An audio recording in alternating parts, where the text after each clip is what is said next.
the Lord. Praise the Lord. Hallelujah. Hallelujah. Hallelujah.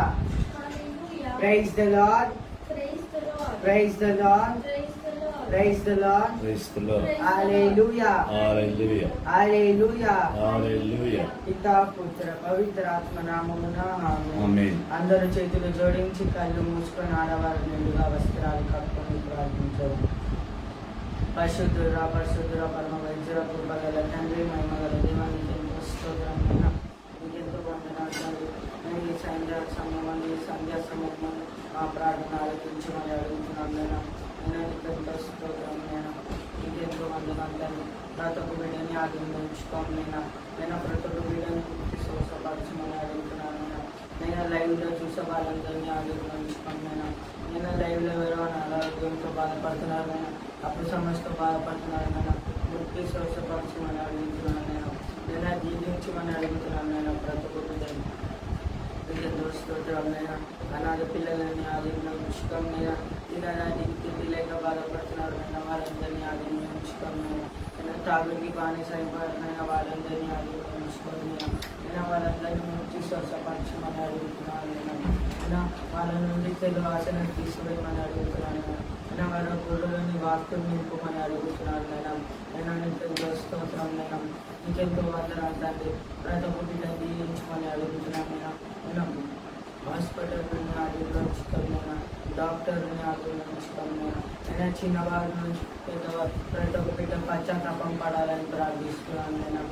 నీకెంతో స్తోత్రం లైవ్లో చూసే వాళ్ళని పశ్చాత్తాపం పడాలని ప్రార్థిస్తున్నాను నేను నీకెంతో స్తోత్రం నీకెంతో వందనాలు తండ్రి ప్రతి ఒక్క బిడ్డను జీవించమని అడుగుతున్నాను నేను రైల్వే స్టేషన్లో బస్ స్టాండ్లో తినడానికి తిండి లేక బాధపడుతున్నాడు వాళ్ళందరినీ ఆదిలో ఉంచుతాను నేను వాళ్ళకి తిండి సమకూర్చమని అడుగుతున్నాను నేను వాళ్ళకి తోడు ఉండమని అడుగుతున్నాను నేను వాళ్ళకి తెలిసే పాపని క్షమించమని అడుగుతున్నాను నేను నీకెంతో స్తోత్రం నీకెంతో వందనాలు తండ్రి ప్రతి ఒక్క వీడియోని ఆదిలో ఉంచుకోండి ప్రతి ఒక్క వీడియోని ముక్తి స్వచ్ఛపరచమని అడుగుతున్నాను నేను నీకెంతో స్తోత్రం నేను అప్పు సమస్యతో బాధపడుతున్నారు వాళ్ళందరినీ ఆదిలో ఉంచుకోమని ప్రతి ఒక్క బిడ్డని దీవించమని మా నాసురని యేసుక్రీస్తు పాదరకంలో సమర్పిస్తున్నాను తండ్రి. Praise the Lord. Praise the Lord. Praise the Lord. Praise the Lord. Praise the Lord. Praise the Lord. Hallelujah. Hallelujah. Hallelujah. Hallelujah. Hallelujah. Hallelujah. Praise the Lord. Praise the Lord. Praise the Lord. Praise the Lord. Praise the Lord. Praise the Lord. Hallelujah. Hallelujah. Hallelujah. Hallelujah. Praise the Lord. Praise the Lord. Praise the Lord. Praise the Lord. Praise the Lord. Praise the Lord.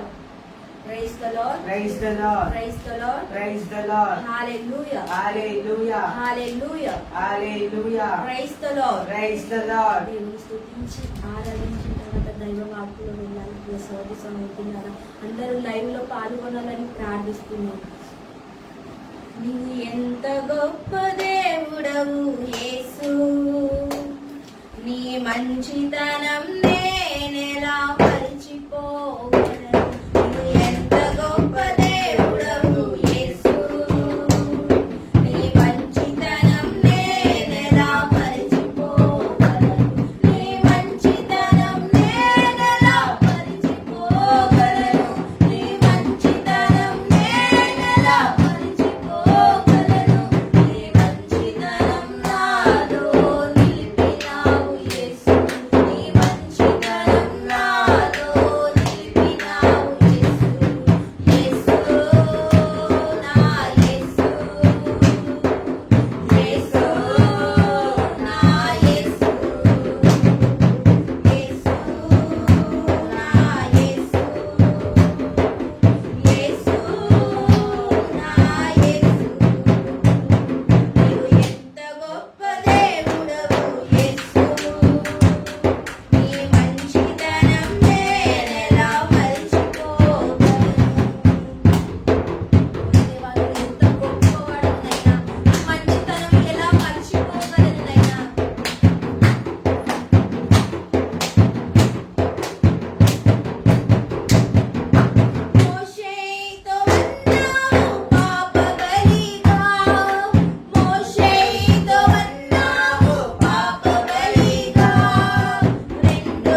Praise the Lord. Hallelujah. Hallelujah. Hallelujah. Hallelujah. Hallelujah. Hallelujah. Hallelujah. Hallelujah. Hallelujah. Hallelujah. Hallelujah. అయ్యా నీకు ఎలాంటి వందనాలు దేవా. అయ్యా మమ్మల్ని నీ ఆదిలో ఉంచుకోండి దేవా. అయ్యా ఎలాంటి డిస్టర్బెన్స్ లేకుండా నీ ఆదిలో ఉంచుకోండి దేవా. అయ్యా సామెతల గ్రంథం 16వ అధ్యాయం 1-2 వచనం ప్రకారం మా జ్ఞానం మా ఆత్మ శరీరం నీకే సమర్పిస్తున్నాను దేవా. అయ్యా ప్రతి ఒక్క బిడ్డని నీ ఆదిలో ఉంచుకోండి నైనా. అయ్యా నీ దైవ వాక్కులో వెళ్ళేటప్పుడు ఎలాంటి ఆటంకాలు రాకుండా ఇంచుమని తొలగించుమని అడుగుతున్నాను దేవా. అయ్యా నీకు ఎంతో స్తోత్రం ప్రభువా. అయ్యా అనారోగ్యంతో బాధపడుతున్న రక్ష కుంగి కుసించిపోతున్నారు నైనా. అయ్యా నీ దైవ వాక్కుకు వ్యతిరేకంగా వెళ్ళిపోయిన రక్ష అలాంటి పిల్లల్ని ఆదిలో ఉంచుకోండి దేవా. అయ్యా నీకు ఎంతో స్తోత్రం ప్రభువా. హల్లెలూయా. Hallelujah. Hallelujah. Hallelujah. Hallelujah. Hallelujah. Hallelujah. Hallelujah. Hallelujah. Hallelujah. Hallelujah. హల్లెలూయా. అయ్యా స్తోత్రం స్తోత్రం స్తోత్రం యేసు. అయ్యా నీకే మహిమ తండ్రి, నీకే ఘనత, నీకే ఆరాధన రక్ష. అయ్యా నీకు నేను ఎన్ని చెప్పినా సరిపోదు నైనా. అయ్యా నేను కాలికిన దుమ్ము లాంటిది రక్ష. అయ్యా మా పాపలను క్షమించుమని అడుగుతున్నాను దేవా. లేవియా కాండం 5వ అధ్యాయం 5వ వచనం ప్రకారం మా పాపలను క్షమించుమని అడుగుతున్నాను దేవా. అయ్యా మమ్మల్ని నీ ఆదిలో ఉంచుకోండి దేవా. మత్తయి 10:20 ప్రకారం నీవు నా యందు మాట్లాడుతున్న నీ కోట్లాది వందనాలు దేవా. అయ్యా ప్రతి ఒక్క బిడ్డ మారు మనసు పొందాలని ప్రార్థిస్తున్నాము దేవా. అయ్యా నీ దైవ వాక్కు తెలియక ఎక్కడో వెళ్ళిపోతున్నారు రాజా. నీ దైవ సన్నిధిలో పాల్గొనాలని ప్రార్థిస్తున్నాను దేవా. నీకు ఎంతో స్తోత్రం ప్రభువా. హల్లెలూయా. Hallelujah. Hallelujah. Hallelujah. Hallelujah. Hallelujah. Hallelujah. హల్లెలూయా. అయ్యా స్తోత్రం స్తోత్రం యేసు. అయ్యా తల్లిదండ్రులు వదిలేసిన నీవు నన్ను వదలనన్నావు దేవా. నీకు ఎంతో స్తోత్రం ప్రభువా. అయ్యా నీ కోట్లాది వందనాలు దేవా. అయ్యా అపోస్తుల 2:20 ప్రకారం నా కుడి పక్కన ఉన్నానన్నావు దేవా. నీకు ఎంతో స్తోత్రం ప్రభువా. అయ్యా నా నోటి ద్వారా ఏం మాట్లాడి నన్ను క్షమించుమని అడుగుతున్నాను దేవా. నాలో ఉన్న కోప క్రోధ మోహాన్ని తీసివేయమని అడుగుతున్నాను దేవా. అయ్యా ఎవరినైతే అవమానించినానో దేవా నన్ను క్షమించుమని అడుగుతున్నాను దేవా. అయ్యా మీకా 7:18-19 ప్రకారం మా పాపలని కాలికి నన్ను నరగదొక్కుమని అడుగుతున్నాను దేవా. నీకు స్తోత్రం ప్రభువా. హల్లెలూయా. హల్లెలూయా. హల్లెలూయా. హల్లెలూయా. హల్లెలూయా. అయ్యా స్తోత్రం స్తోత్రం యేసు. అయ్యా నీకు స్తోత్రం రక్ష. అయ్యా నా గొంతుని నీ ఆదిలో ఉంచుకోండి దేవా. నీకు స్తోత్రం యేసయ్యా. అయ్యా ప్రతి ఒక్క బిడ్డ మారు మనసు పొందాలని ప్రార్థిస్తున్నాను అయ్యా. పరలోకమందున్న మా యొక్క తండ్రి, నీ నామం పూజింపబడుగాక, నీ రాజ్యం వచ్చుగాక, నీ చిత్తం పరలోకము నెరవేరినట్టు భూలోకము నెరవేరుగాక. నానాటికి కావలసిన మాను నేటికి ఇవ్వండి. మాయ కాకుండా వారు మేము మన్నించినట్టు మా అప్పులను మీరు మన్నించండి. మమ్మల్ని శోధనని ప్రవేశించక కీళ్ళను రక్షించండి. తల్లి మరియా ఈ ప్రసంగాన్ని కొనసాగించే విధంగా మీ ఒక గొప్ప విలువలను చెప్పుటకు వాక్కు వచనాన్ని అర్థం చేసుకున్నప్పుడు నిత్య అవసరమైన ఈ సత్యాన్ని, నిత్యం అవసరమైన సత్యాన్ని బోధిస్తున్నప్పుడు తల్లి మరియా మా కొరకై ప్రార్థన చేయండి. దేవుని ప్రసాదము చైతన్యమ్మ వందనము. ఏలిన వారు మీతో ఉన్నారు. స్త్రీలలో ఆశీర్వదింపబడిన మీ గర్భఫలమును యేసు ఆశీర్వదించిన వారని. పరిశుద్ధ మరియమ్మ సర్వేశ్వరి మాత, పాపాత్మ మా కొరకు ఇప్పుడు మన సమయంలో ప్రార్థించండి. ఆమేన్. Hail Mary, full of grace, the Lord is with you. Blessed are you among women, and blessed is the fruit of thy womb, Jesus. Holy Mary, Mother of God, pray for us sinners, now and at the hour of our death. నజరేయుడైన యేసుక్రీస్తు నామములో పితా పుత్ర పవిత్రాత్మకు మహిమ కలుగునుగాక. ఆమేన్. పేతురుతో అన్నావు ముచ్చటగా 3 సార్లు, నీవు నన్ను ప్రేమిస్తున్నావని. పేతురు ప్రేమిస్తుండనగా నా గొర్రెలను చూచుకోమన్నావే. పేతురును ముచ్చటగా 3 సార్లు అడగగా, నీవు నన్ను ప్రేమించుచున్నావని. పేతురు ప్రేమిస్తుండనగా నా గొర్రెలను చూచుకోమన్నావే. పేతురు ప్రేమిస్తుండనగా నా గొర్రెలను చూచుకోమన్నావే. యేసు నీ వాక్యంతోనే జీవితం నా యేసు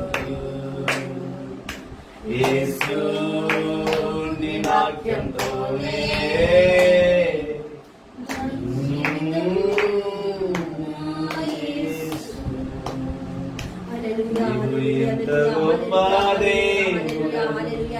అయ్యా స్తోత్రం స్తోత్రం ప్రభువా. అయ్యా నీ కొనడానికి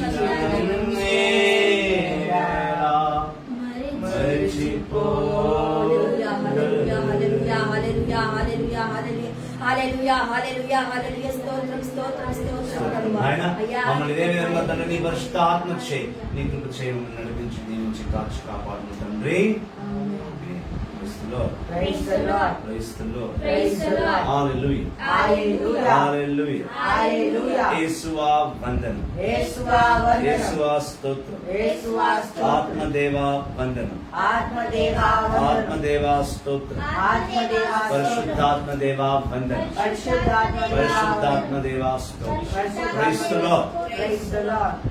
దైవ జనమా, క్రీస్తుని సంగమా, యేసుని అపారమైన ఉన్నతమైన నామములో జీవిస్తున్న ప్రియ సహోదరి సహోదరులారా, నిన్నటి అంశం మనం చూసాం. బైబిల్లో ముందుగా వాక్యాన్ని బోధించిన వారు ఎవరు? వాక్యాన్ని ఎందుకు బోధించాలి?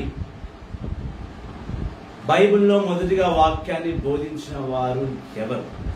నిన్ను మనం తెలుసుకుంటూ దాన్ని కంటిన్యూషన్ ఇవాళ మనము కొనసాగింపబడుతున్నాం. దాన్ని మనం చూసినట్టు ఎక్సోడస్ చాప్టర్ 24 నిర్గమకాండం 24వ అధ్యాయంలో మోషేతో దేవుడు ఆయన 10 ఆజ్ఞలను, ఆయన నిబంధన క్రియలను, అన్ని నిబంధన కార్యములన్నీ క్రియలన్నీ కూడా ఒక పుస్తకంలో రాసి ఆ పుస్తకాన్ని మోషే సినాయి పర్వతం మీద తీసుకొచ్చి ఆ సినాయి పర్వతం మీద ఒక బలిపీఠం కట్టి ఆ బలిపీఠం ముందు 12 గోత్రాల గుర్తుగా 12 రాళ్లు పెట్టి ఆ పుస్తకాన్ని అక్కడ పెట్టి యవనస్తుల ద్వారా గొర్రె పిల్లలను కొదేములను తెచ్చి వాళ్ళని వధించి అనగా నరికి ఆ రక్తముతో ఆ పుస్తకం పైన చిలకించగా దేవుడు ఇచ్చిన ఆ 10 ఆజ్ఞలు ప్లస్ నిబంధన పుస్తకం పైన చల్లి మళ్ళీ అదే పుస్తకాన్ని తెరిచి మోషే జోరుగా అరిచి ఆ పుస్తకంలో రాయబడిన ప్రతి దాన్ని మోషే బోధించాడు. ఆ బోధన విన్న ఇజ్రాయెల్ ప్రజలు మా తండ్రిని యెహోవా చెప్పినట్టే మేము చేస్తాము అని వాళ్ళు వాగ్దానం ఇచ్చారు. ఇచ్చిన తర్వాత మళ్ళీ అదే రక్తముతో ఆ పుస్తకం మీద చల్లిన రక్తముతోనే మళ్ళీ ప్రజల మీద ఆ రక్తాన్ని చెల్లి దేవునికి ఆ నిబంధన పుస్తకానికి ప్రజలకు ఒక ఒప్పందము, ఒక అనుబంధము, ఒక అభిమానము, దేవుని పట్ల గౌరవము, మర్యాదను, మార్పును దేవుడు చేయించాడు మోషే ద్వారా. సో నిన్నటి దాని ప్రకారం మోషే మొదటి ప్రవక్త, వాక్యాన్ని బోధించిన వారు. బోధించిన స్థలము సినాయి కొండ. పైగా ఆ బోధనకు మోషే చేసిన బోధన అనగా దేవుని మాటలను మోషే తన నోటి నుంచి బోధించి ఆ ఇజ్రాయెల్ ప్రజలకు దేవునికి ఒక తెలియని గొప్ప పవిత్రమైన అనుబంధంను చేసి ఉన్నాడు. ఇది మనం నిన్న నేర్చుకున్నాం. దాంతో పాటు నిన్న మనం ఇంకో రఫ్లీగా ఇవాళ నిన్న ఏం నేర్చుకున్నదో చెప్పుకోవాలి కాబట్టి రఫ్లీగా మనం ఇంకోటి ఏం నేర్చుకున్నామంటే ఆ పుస్తకాన్ని ఆలయంలో పెట్టి ఒక మందస పెట్టెలో ఆ నిబంధన పుస్తకము 10 ఆజ్ఞలను పెట్టి ఆరాధించేవారు. ప్రజలు ఆరాధించమని ప్రభువైన యెహోవా చెప్పారు. సో దాని ప్రకారమే ప్రజలు చేస్తుండగా మళ్ళీ ఇజ్రాయెల్ ప్రజలు దేవునికి వ్యతిరేకంగా పోయి దేవునికి పూర్తిగా వ్యతిరేకంగా వెళ్ళి చేయరాని తప్పులన్నీ చేసి ఆ నిబంధన పుస్తకంను పోగొట్టేశారు. అదే మనం చూసాం 2వ దినచర్య 34వ అధ్యాయంలో మనం పూర్తిగా చదివాం. 2 క్రానికల్స్ 2వ దినచర్య 34వ అధ్యాయం 8వ వచనం నుండి మనము పూర్తిగా చదువుకున్నాం. ఆ పుస్తకం పోగొట్టడం, మరి దావీదు వంశంలో ఉన్న యెహోషియా రాజుకు ఆ పుస్తకం అనగా నిబంధన పుస్తకం అంటే బైబిల్, ఆ నిబంధన పుస్తకం మళ్ళీ యెహోషియాకు దొరకడం, అది తీసుకెళ్లి ఒక స్త్రీ ప్రవక్తురాలు హులుద్ స్త్రీ ప్రవక్తురాలకు అది దొరకడం, ఆయన చదివించడం, ఆమె చదివి వివరించి ఈ పుస్తకం ప్రకారమే మనము జీవించాలి. కానీ ఎక్కడో మన పితరులు, మోషే తర్వాత వచ్చిన పితరులు ఈ పుస్తకంను చదవక, పాటించక, దేవుని ప్రణాళిక సత్యాన్ని బట్టి జీవించకనే మనం పాపము చేస్తామని ఆ పుస్తకంలో ఉన్నదాన్ని హులుద్ ప్రవక్త, ఒక స్త్రీ హులుద్ ప్రవక్త చదివి ఆ రాజుకు వివరించడం, పుస్తకం రాయడం. మోషే దేవుని ఆజ్ఞను బట్టి రాశాడు. మొదటి బోధకుడుగా మోషే దాన్ని చదివి వినిపించాడు. వినిపించిన స్థలం సినాయి కొండ. ప్రజలు విన్న తర్వాత మేము పాటిస్తామని చెప్పి మాట ఇచ్చి దేవుని మోసగించి ఆయన వాక్కును బట్టి, వచనాన్ని బట్టి జీవించకుండా పుస్తకాన్ని పోగొట్టడం. ఈ ఇతరుల దేవుణ్ణి ఆరాధిస్తూ మన దేవుని యెహోవాని విడిచిపెట్టి మర్చిపోయి జీవించిన ప్రజలకు దేవుడు శిక్షించి ఆలయాలు మూయవేయబడి అలాంటి వినాశనానికి, ప్రవాసనానికి తీసుకెళ్లిపోయాడు దేవుడు. అప్పుడు దేవుడు మళ్ళీ ప్రవసనానికి తీసుకువెళ్ళిన వారిని యెహోషువ రాజు ద్వారా మళ్ళీ ఆ పుస్తకాన్ని బయటికి తీసుకొచ్చాడు. మంచిగా అర్థం చేసుకోవాలి. ఈరోజు ఇంకా క్లియర్గా ఏం చెప్పబోతున్నామంటే, first of all Bible Roman Catholic Bible ఫస్టా, ప్రొటెస్టెంట్ బైబిల్ ఫస్టా? రోమన్ క్యాథలిక్ బైబిల్ నుండి ప్రొటెస్టెంట్ బైబిల్ చీల్చివేయబడ్డదా, లేకపోతే ప్రొటెస్టెంట్ బైబిల్ ఫస్ట్ ఉండే అందు నుంచి రోమన్ క్యాథలిక్ చీల్చబడ్డదా అనేది మనం ఈ రోజు అంశంలో చూస్తున్నాం. ఐ రిపీట్ వన్స్ అగైన్, నేను మళ్ళీ చెప్తున్నాను, అర్థం చేసుకోవడానికి ప్రయత్నించండి. ముందుగా రోమన్ క్యాథలిక్ బైబిలా లేదా ప్రొటెస్టెంట్ బైబిలా? రోమన్ క్యాథలిక్ బైబిల్ ముందైతే అందు నుంచి ప్రొటెస్టెంట్ వాళ్ళు విడిపోయారా, లేదా ప్రొటెస్టెంట్ బైబిల్ ముందైతే అందు నుంచి రోమన్ క్యాథలిక్ విడిపోయారా? అర్థమైంది కదా? మొదటి బైబిల్ ఏది, రోమన్ క్యాథలికా, ప్రొటెస్టెంట్ బైబిల్? ఒకవేళ రోమన్ క్యాథలిక్ అయితే ప్రొటెస్టెంట్ బయటికి అందరికీ ప్రొటెస్టెంట్ వాళ్ళు ఎందుకు సపరేట్ అయ్యారు, రోమన్ క్యాథలిక్ వాళ్ళు ప్రొటెస్టెంట్ ఎందుకు మారారు, ఇది మనం తెలుసుకోవాలి. లేదు ప్రొటెస్టెంట్ బైబిల్ ఫస్ట్ అనుకుంటే ఆ ప్రొటెస్టెంట్ నుంచి రోమన్ క్యాథలిక్ ఎందుకు విడిపోయారు, రోమన్ క్యాథలిక్ కావాల్సిన అవసరం ఏంటి, ఇది మనం నేర్చుకోవచ్చు.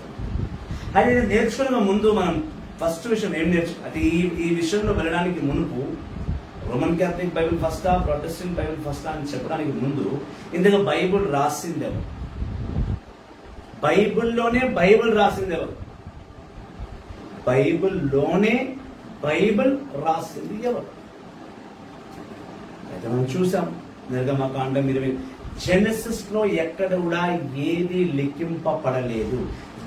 జెనసిస్ బుక్ లో ఆది కాండంలో 50 అధ్యాయాలు ఉన్నాయి, 50 చాప్టర్స్ అన్న రైట్ అన్న కరెక్టేనా?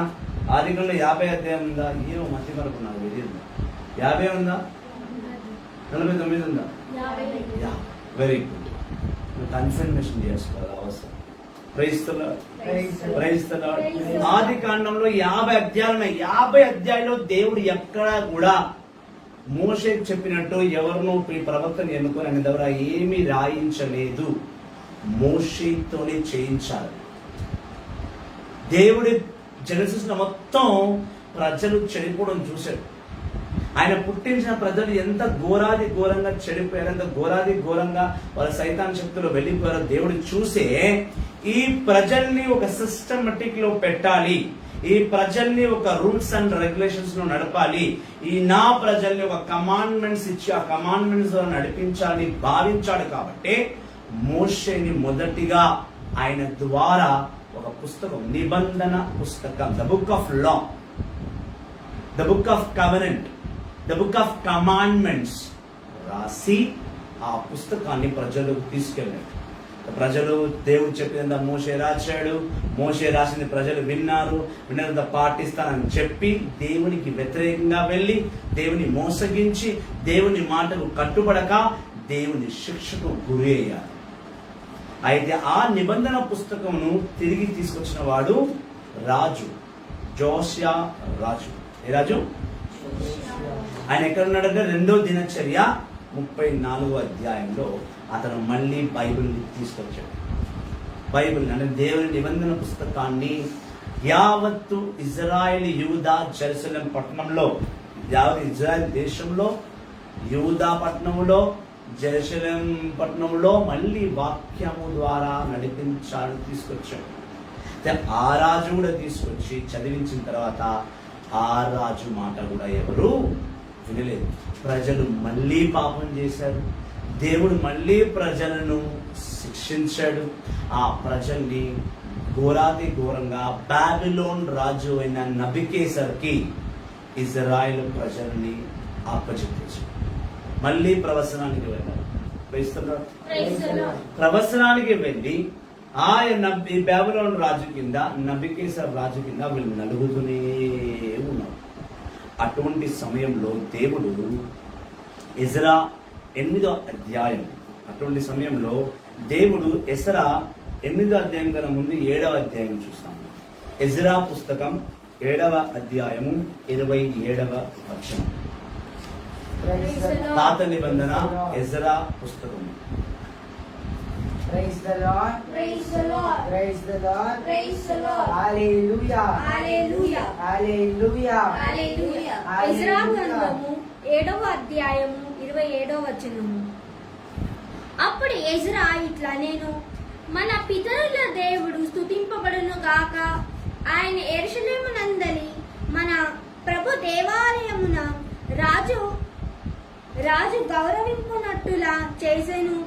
ప్రభు కృప వలన నేను ఆ రాజు, అతని సలహాదారులు, ఉన్నత ఉద్యోగులు మొదలగు వారి ఆధారమునకు నోచుకుంటేమి. ప్రభు నాకు ధైర్యమును ప్రసాదించెను కనుకనే నేను చాలా మంది ఇజ్రాయేలు నా వెంట కొని రాగలిగి తిని. ఆమేన్. ఏలిన వారి వాక్యం సర్వేశ్వరా నీకే మహిమా కలుగును గాక.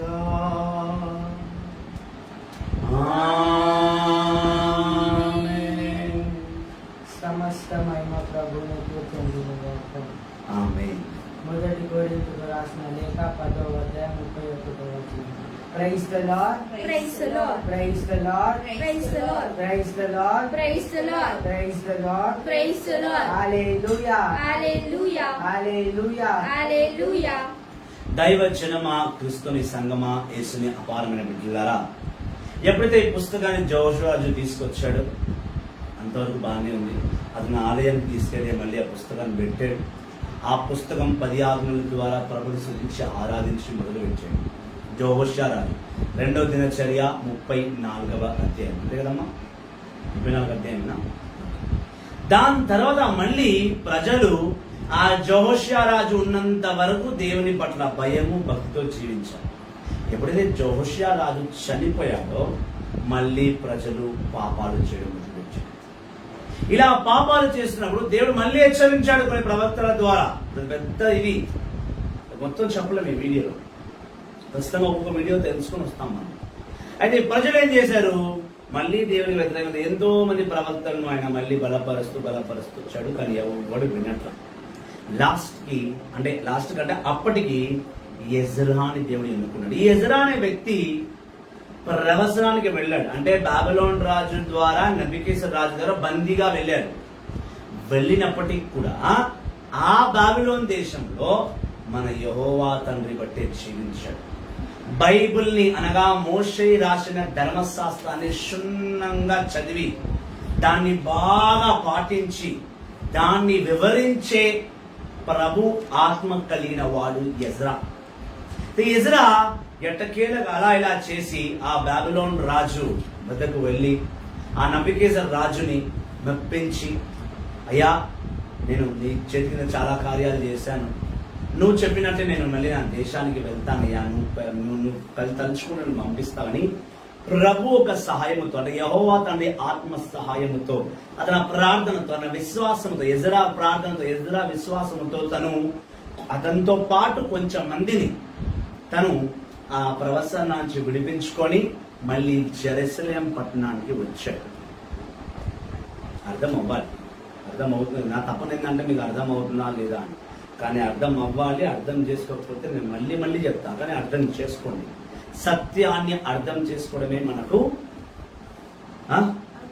అవసరం. ఇప్పుడు 8వ అధ్యాయం 1-2 వచనాలు చదువు. ఎజ్రా గ్రంథము 8వ అధ్యాయం 1వ వచనము.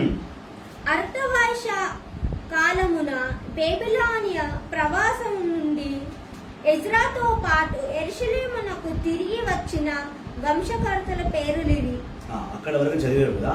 ఎప్పుడైతే ఎజ్రా ఆల్రెడీ ప్రవచనాల్లో ఉన్నాడో అతను అరసత రాజు, బాబిలోన్ ఉన్న నబుకద్నెజర్ రాజు, నబుకద్నెజర్ రాజు వారసుడు అరసత రాజు. చాలా కన్ఫ్యూజన్, కానీ వినాలి తప్పదు. వాక్యం వినకపోతే ఇంకేం వింటాం? ప్రపంచంలోని అన్ని అర్థమైంది, వాక్యం అర్థం కాదా అన్నట్టు సత్యాన్ని అర్థం చేసుకుని ప్రయత్నించండి. ఎజ్రా ప్రవచనానికి వెళ్ళాడు. ప్రవచనానికి ఎక్కడికి వెళ్ళాడు? బాబిలోన్కి వెళ్ళాడు. నబుకద్నెజర్ రాజు చేతి కిందకి వెళ్ళాడు. తన కుమారుడు అరసత రాజుని మెప్పించి ఇతను బయటికి వచ్చేసాడు. రావడంతో పాటు ఎజ్రా ఒక్కడే బయటికి రాలేదు జెరూసలేంకి. బాబిలోన్ నుంచి జెరూసలేంకి ఎజ్రా ఒక్కడే రాలేదు. ఎజ్రా వచ్చాడు. ఎజ్రా వాళ్ళు ఫినీసు, జకరియా, ఎలోపానాసు, షెకాయా, ఎబీదు, జెయిసాయి, అబితాయ, షెకెలేము, అకాతాము, నెహెమ్యా, ఇతనితో పాటు ఒక 8 నుంచి 9 మంది వరకు ప్రవసనం నుంచి బయటికి వచ్చేసారు. వచ్చి వీళ్ళు యెరూషలేం పట్టణం, వాళ్ళ సొంత ఇల్లు యెరూషలేం పట్టణానికి వచ్చారు. ఇప్పుడు నెహెమ్యా గ్రంథం 8వ అధ్యాయానికి వద్దాం. నెహెమ్యా 8వ అధ్యాయం. నెహెమ్యా పుస్తకము 8వ అధ్యాయానికి వెళ్దాం. చూడండి, ఒక సినిమా వేస్తే 10-20 మంది ఆన్లైన్ లో ఉంటారు. ఇంత మంచి టాపిక్, ఇంత ఇంట్రెస్టింగ్ టాపిక్ ఒక్కరిద్దరు లైవ్ లో ఎవరు లేరు. రెగ్యులర్ గా వచ్చే వాళ్ళు రాలేదు. అప్పటికి అందరికి మెసేజ్లు పంపించా, ఇవాళ చాలా ఇంపార్టెంట్ టాపిక్, అందరు రావాలని. చాలా మంది రాలేదు. ప్రభు వాళ్ళ వరకు ఈ సందేశాన్ని తీసుకువెళ్ళుగాక. నెహెమ్యా 8వ అధ్యాయము 1 నుంచి 5 వచనాలు. ఎజ్రా పుస్తకం తర్వాత నెహెమ్యా పుస్తకం ఉంటుంది. నెహెమ్యా గ్రంథము 8వ అధ్యాయము 1వ వచనం నుండి 5వ వచనం వరకు.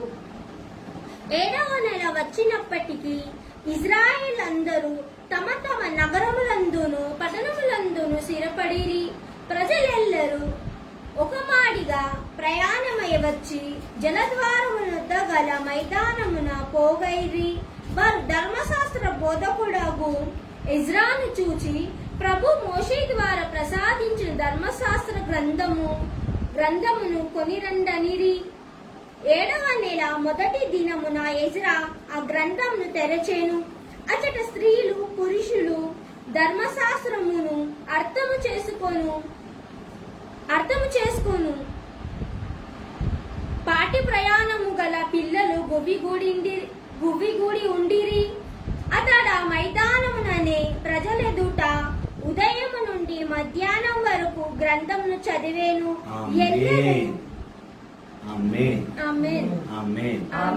ఎజ్రా ఏం చేశాడు? ఈ యెహోషువ రాజు తర్వాత మళ్ళీ ఎజ్రానే వాక్యాన్ని బోధించాడు. ఏం చేశాడు ఎజ్రా? తన ప్రవచనాల నుంచి, బాబిలోన్ ప్రవచనం నుంచి జెరూసలేం వచ్చిన తర్వాత చూడండి, ఎక్కడో ఒక చోట ఒక దైవ బిడ్డ కంపల్సరీ ఉంటాడు. దేవుణ్ణి పూర్తిగా అర్థం చేసుకునేవాడు, దేవుని వాక్కు మీద మక్కువ కలిగి ఉంటాడు. దేవుని మీద వాక్కు మీద మక్కువ కలిగిన వాడు ఈ వాక్యాన్ని ఎలా బోధించాలని ప్రయత్నిస్తుంటాడు.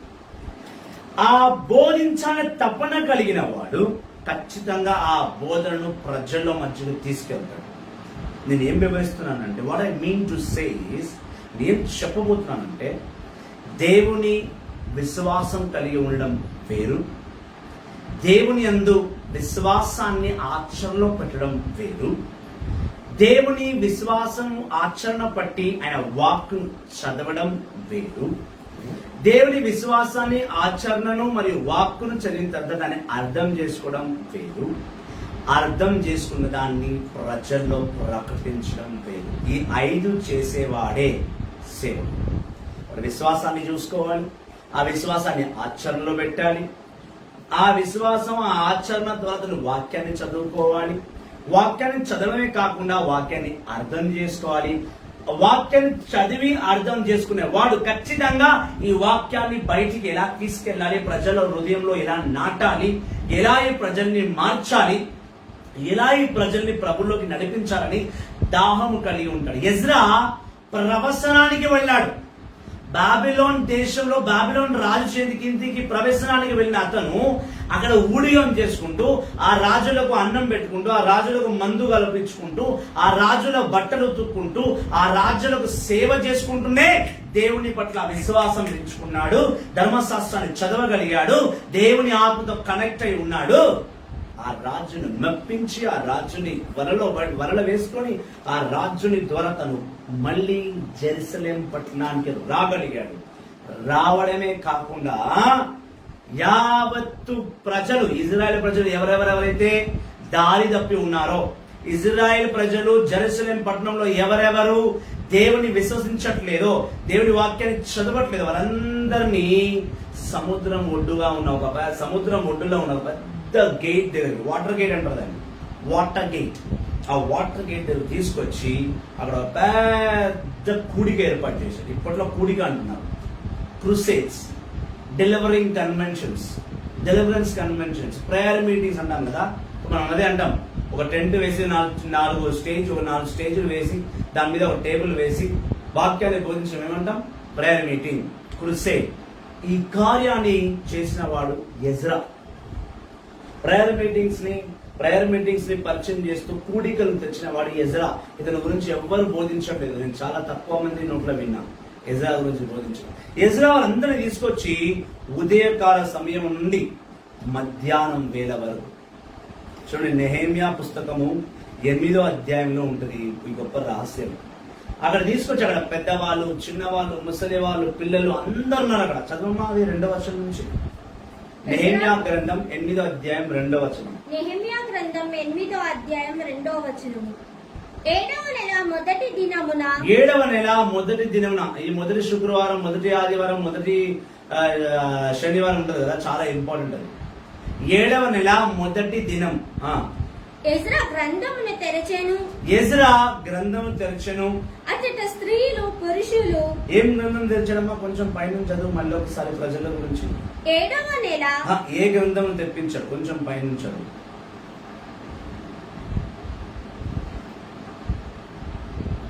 మోషే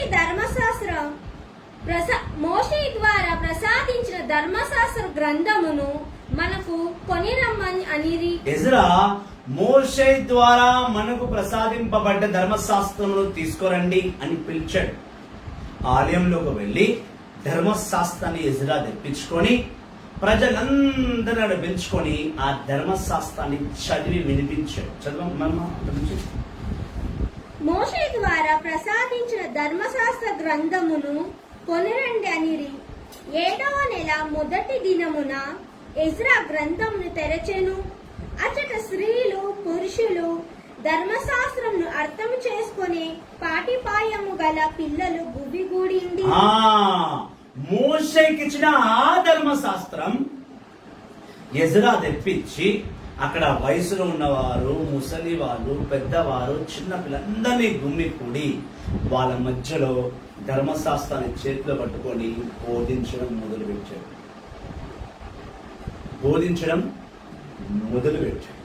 అప్పటికి దేవుడు మోషే ద్వారా మొదటి ఆలయం కట్టించాడు. సొలొమోను ద్వారా 2వ ఆలయం కట్టించాడు. ఆ 2 ఆలయాలు కూలిపోయాయి, కట్టడాలు ఇంకా వేరే విషయం. అయినా కూడా ఆలయం కూలిపోయింది, ఆలయం నిర్మింపబడ్డది, ఆలయం మళ్ళీ పునర్నింపబడాలి. పునర్నింపడం టు బి రీకన్స్ట్రక్టెడ్, తను మళ్ళీ పునర్నిర్మించడం జరగాలి.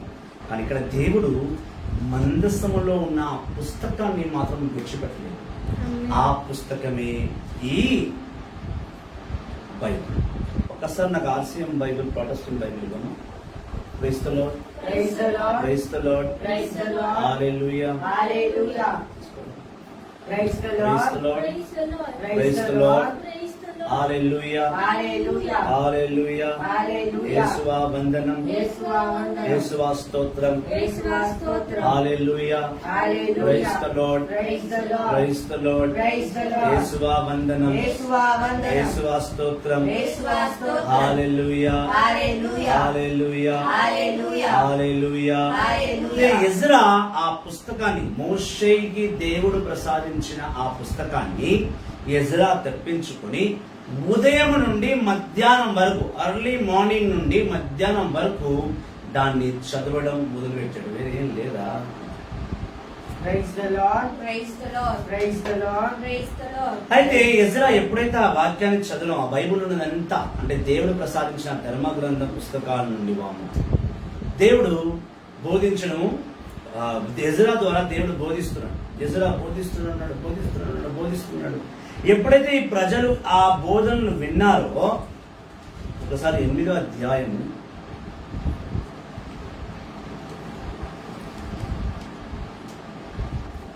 9వ వచనం, నెహెమ్యా 8వ అధ్యాయం 9వ వచనం. నెహెమ్యా 8వ అధ్యాయం 9వ వచనం. ప్రజలు ధర్మశాస్త్రమును ఆలించి దుఃఖము పట్టలేక బోరున ఏడిచిరి. ఎప్పుడైతే ఎజ్రా బైబిల్ ఉన్న వచనాలను చదివి వినిపించినాడో ప్రజలు ఏడ్చారు. చూడండి, బాగా గుర్తుపెట్టుకోండి. 2వ దినచర్య 34వ అధ్యాయంలో మోషే ధర్మశాస్త్రం పోగొట్టిన ధర్మశాస్త్రం యెహోషువ రాజు దొరికితే అది చదివిన వెంటనే యెహోషువ రాజు ఏడ్చి బట్టలు చించుకొని, అయ్యో దేవుడు మనకు నిబంధన ఇచ్చాడే, ఆ నిబంధన ప్రకారం జీవించక మనం దేవుడికి వ్యతిరేకంగా వెళ్ళి పశ్చాత్తాపం పడి ఊరుకోలా. ఆ యావత్తు దేవుని ధర్మశాస్త్రం అనగా దేవుడు నిర్గమకాండం 24వ అధ్యాయంలో మోషేకి ఏ ధర్మశాస్త్రం ఇచ్చాడో దాన్ని 2వ దినచర్య 34వ అధ్యాయం ప్రకారం యెహోషువ రాజు చదివి మళ్ళీ ఆ బైబిల్ ప్రకారం ఆ ప్రజల్ని నడిపించగలిగాడు తన బ్రతికినంత కాలం. తను చనిపోయిన తర్వాత మళ్ళీ పుస్తకాన్ని పక్కన పెట్టేశాడు. ఇక్కడ మీకు బాగా అర్థం కావాల్సిన విషయం ఏంటంటే, ప్రతి క్రైస్తవుడు, ప్రతి కథోలికుడు, ప్రతి ప్రొటెస్టెంట్ బ్రదర్ సిస్టర్, ప్రతి కథోలిక కుటుంబం, ప్రతి ప్రొటెస్టెంట్ కుటుంబం, ఎవరైనా సరే వీళ్ళు బైబిల్ వాక్కు వచనాన్ని బట్టి జీవించాలి. రోమన్ క్యాథలిక్లు దానికి జీవించాలి, ప్రొటెస్టెంట్ వారు కూడా దానికే జీవించాలి. వాక్కుకే కట్టుబడి ఉండాలి. ఈ బైబిల్ మోషే ధర్మశాస్త్రం ఇచ్చినప్పుడు అది ఒకటే బైబిల్. యెహోషువ రాజు దొరికినప్పుడు కూడా అది ఒకటే బైబిల్. ఎజ్రా దాన్ని చదివి వినిపిస్తున్నప్పుడు కూడా అది ఒకటే బైబిల్. ఎవ్వరు కూడా అంటే మోషే రాసిన దాన్ని యెహోషువ మార్చలేదు.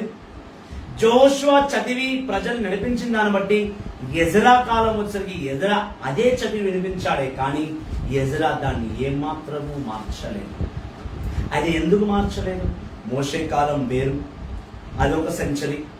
యెహోషువ కాలం వేరు, అది వేరే సెంచరీ. మరి ఎజ్రా కాలం వేరు. ఇక్కడ ఎజ్రాని ఏమైనా మార్చా బైబిల్లో అంటే అతను కూడా ఏం మార్చలేదు, ఉన్నది ఉన్నగానే బోధించాడు. మరి మోషే మార్చినప్పుడు, యెహోషువ రాజు మార్చినప్పుడు, ఎజ్రా కూడా మార్చినప్పుడు మనం ఎందుకు బైబిల్ని 2 ముక్కలు చేశాం? మీ ముందు పెడతా.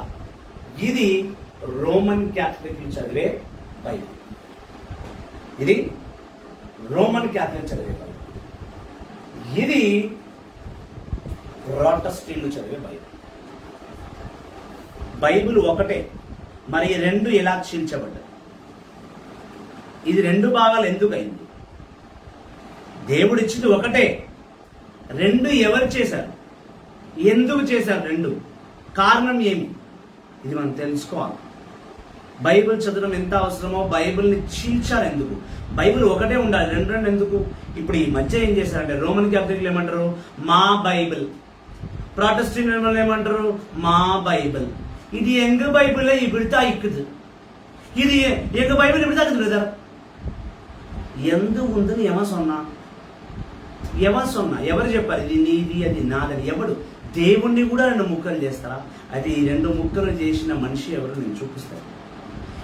ఈ రోమన్ క్యాథలిక్ బైబిల్ నుంచి ఈ ప్రొటెస్టెంట్ బైబిల్ బయటకు వచ్చిందా? ఈ ప్రొటెస్టెంట్ బైబిల్ నుంచి రోమన్ క్యాథలిక్ బయటకు వచ్చిందని మనకు తెలియాలి. ఈ రెండు తెలియక ముందు నేను మొత్తం చరిత్ర చూపించిన బైబిల్. చరిత్ర ఏంటంటే మోషే రాసింది ఒకటే బైబిల్, దేవుడు ఒకటే రాయించాడు నిబంధన పుస్తకం. దాన్నే కాలాలు కాలాలు కాలాలు జోషువ రాజు వచ్చేంత వరకు అదే చదివారు. జోషువ రాజు అంటే 2వ దినచర్య 34వ అధ్యాయంలో తనకు బైబిల్ దొరకంగానే తను కూడా బట్టలు దించుకున్నాడు, ఏడ్చాడు, నేను దేవుని బట్టి జీవిస్తలేనని తలంచాడు, మార్చుకున్నాడు తనకు తాను, ప్రజలను కూడా ఆ బైబిల్ ప్రకారమే మార్చాడు. సేమ్ అదే ప్రకారం ఎజ్రా కూడా వచ్చాడు, అదే మోషే ప్రసాదించిన అదే బైబిల్ని బోధించాడు, అదే బైబిల్ని తను కంటిన్యూగా వినిపించాడు. మరి ఇది ఎక్కడి నుంచి వచ్చింది, ఇప్పుడు ఎందుకు వచ్చిందని మనం చూస్తాం. ఫస్ట్ ఆఫ్ ఆల్,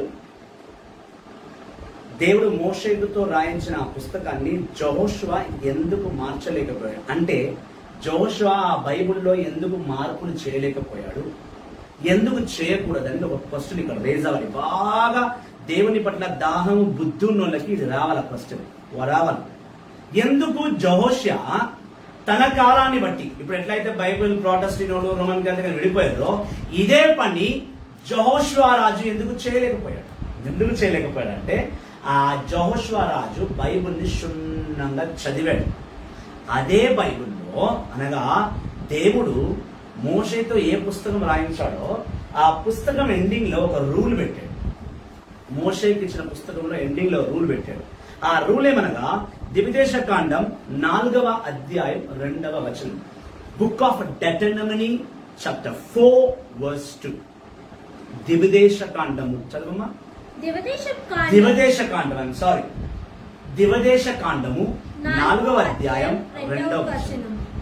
మీ దేవుడైన యావే ఇచ్చిన ఈ ఆజ్ఞలను మీరు ఆజ్ఞాపించుచున్న వాటిని గైకొనుటయందు నేను మీకు ఆజ్ఞాపించిన మాటలలో మీరు ఏమీయును చేర్పరాదు, వాని నుండి ఏమీయును తొలగింపరాదు. ఆమేన్.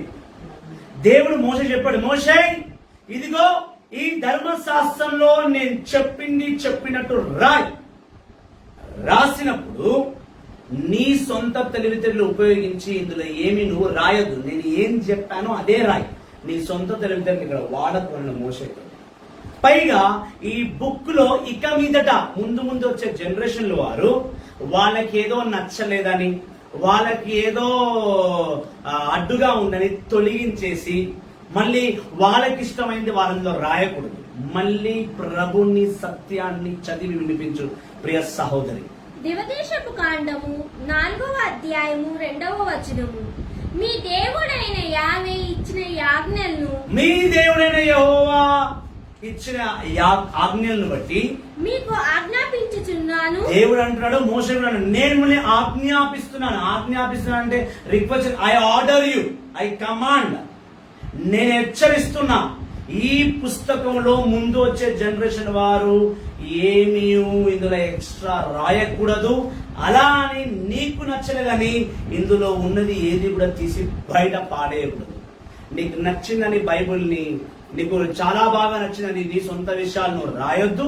అలా అని నీకు నచ్చలేదని లేక ఏమి తీసి నువ్వు విడగొట్టొద్దని దేవుడు మోషేతో ధర్మశాస్త్రం రాయించినప్పుడే చివర్లో ఈ రూల్ ఖచ్చితంగా రాయించాడు. డెటెనమనీ చాప్టర్ 4:2. ఇదే వచనమును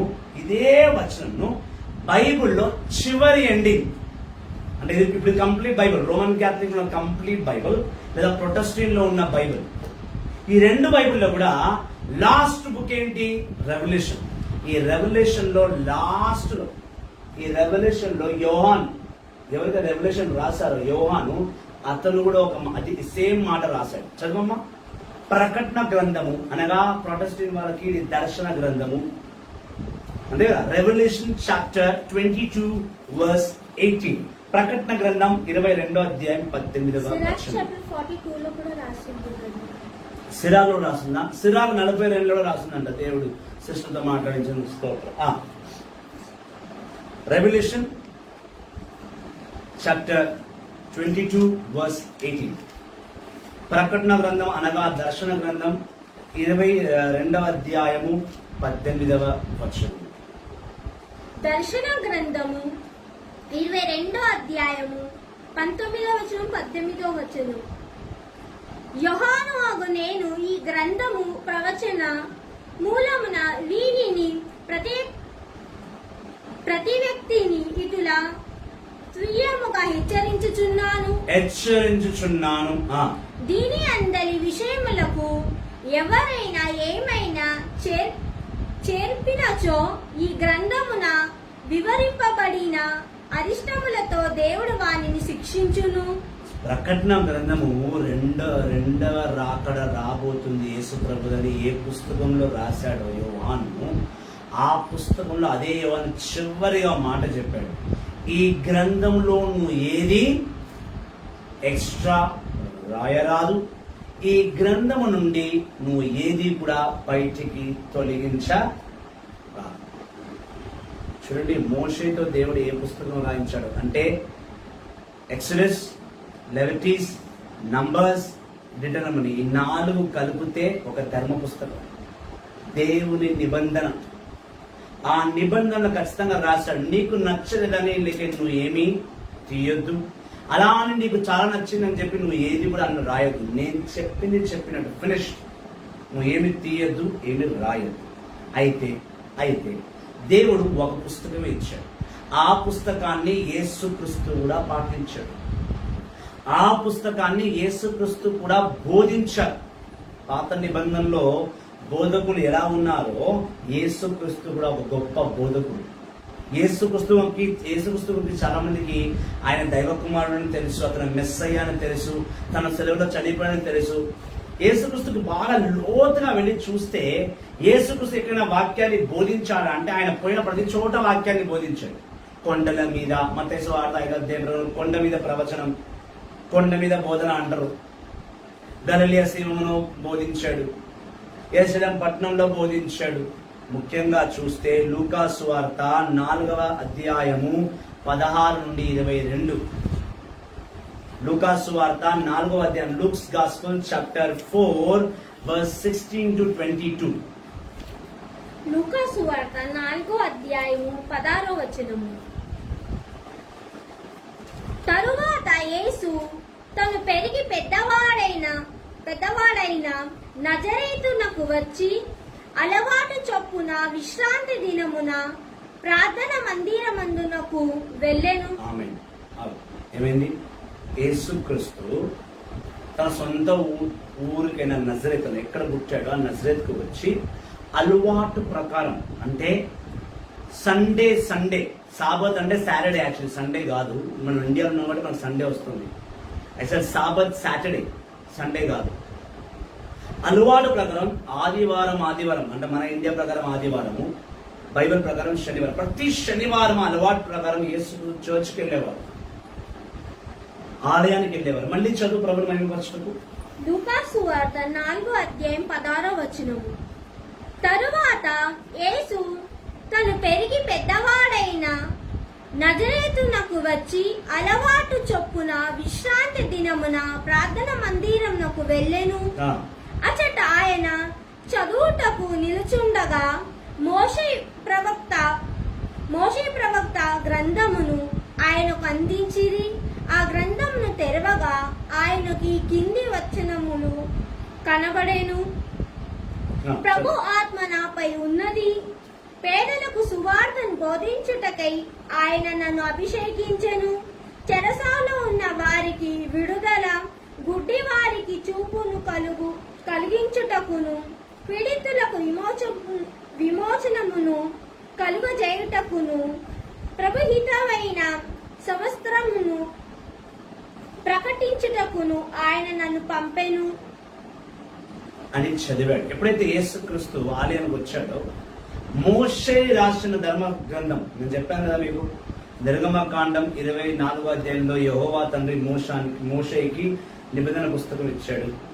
దాన్ని చదివి వినిపించాడు. అదే పుస్తకాన్ని 2వ దినచర్య 34వ అధ్యాయం ప్రకారం జోషువ రాజుకు ఆ పుస్తకం దొరకడం, ఆయన చదివి వినిపించడం.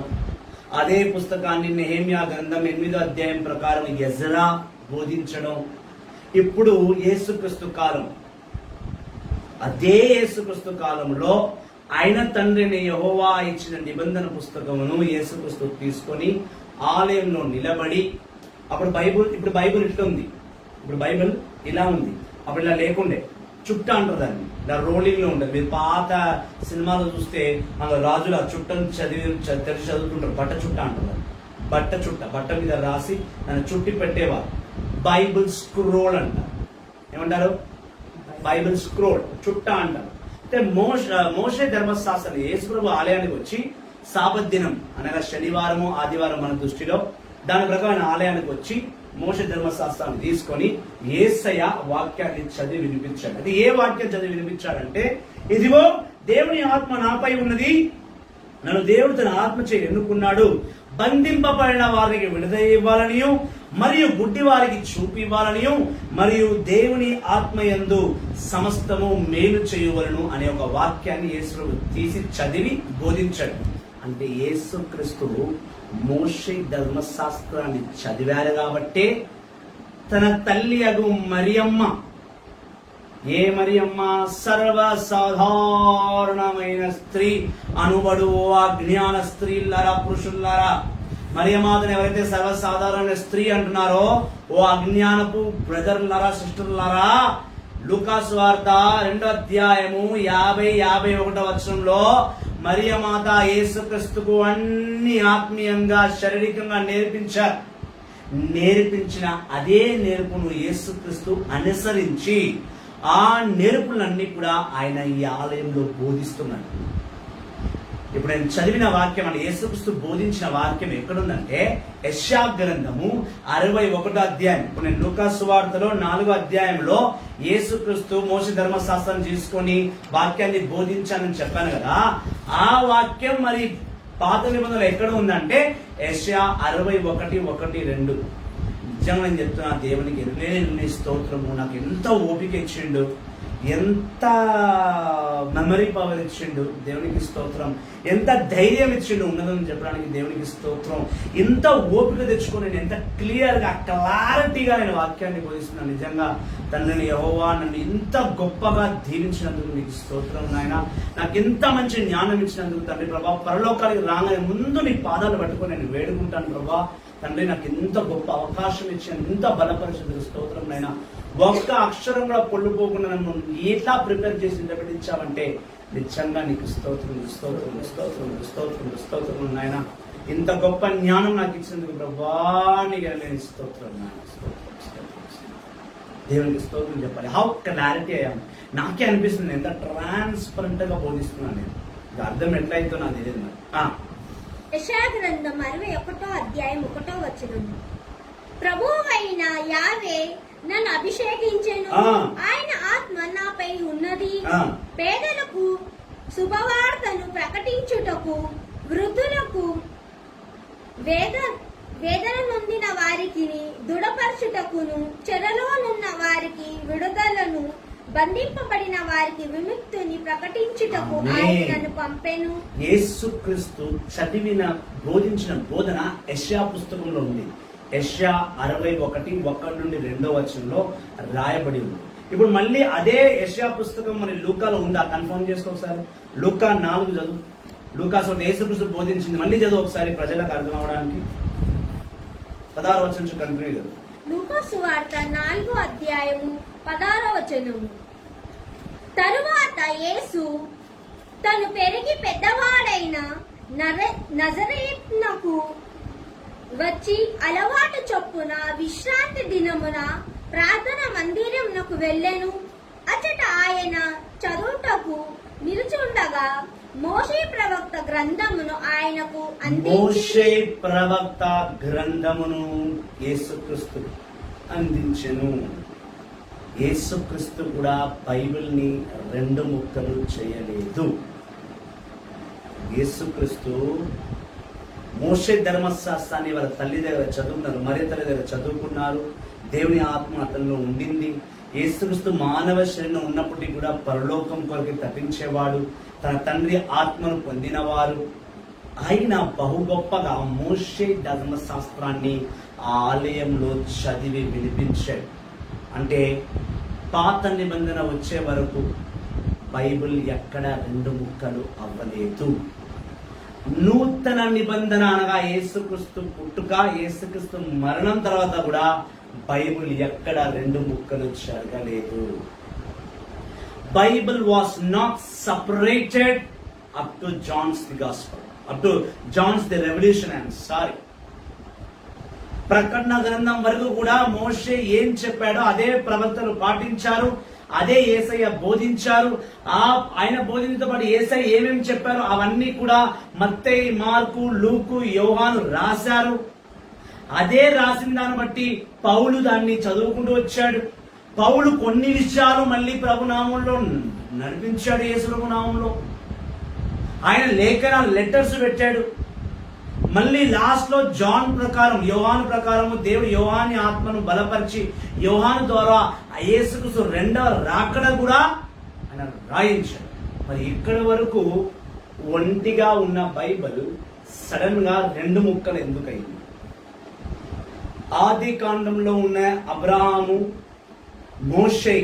మోషే రాసిన ధర్మశాస్త్రం తీసుకొని యోహాను, ప్రకటన గ్రంథంలో ఉన్న యోహాను వరకు ఎవరు కూడా బైబిల్ని రెండు ముక్కలు చేయలేదు. బైబిల్ ఒకటే. అది పోగొట్టుకున్నారు, మళ్ళీ దేవుడి ద్వారా వెతుక్కోబడ్డారు, మళ్ళీ దాన్ని బోధించాడు. ఎజ్రా మళ్ళీ బోధించాడు, ప్రజలను నడిపించాడు. ఇక్కడ యేసయ్య బోధించాడు, ఆయన నడిపించాడు. యేసయ్య జీవిత కథను, ఆయన బోధించిన బోధనను, ఆయన చేసిన అద్భుతాలు, ఆయన శిలువ మరణను ప్రతిదీ చూసింది ఈ నలుగురు: మత్తయి, మార్కు, లూకు, యోహాను. సైతాన్ నమ్మని వెళ్ళిపోయి నుంచి ఇంట్రెస్టింగ్ టాపిక్ లో ఉన్నప్పుడు అస్సలు డిస్టర్బ్ చేయదు, వెళ్ళిపో. Hallelujah, hallelujah, hallelujah, praise the Lord, praise the Lord, praise the Lord. అప్పటి వరకు యేసుక్రీస్తు జీవితాన్ని చూసిన మత్తయి, మార్కు, లూకు, యోహాను స్పష్టంగా అతి క్లియర్ గా రాశాడు. దాంతో అపోస్తుల కార్యము, మళ్ళీ పౌలు గారి జీవితంలో జరిగిన అన్ని అనుభవాలను ఆయన ప్రభు ఆత్మచే అన్ని రకమైన లేఖలను రాశాడు. 1 కొరింథీ, 2 కొరింథీ, రోమా,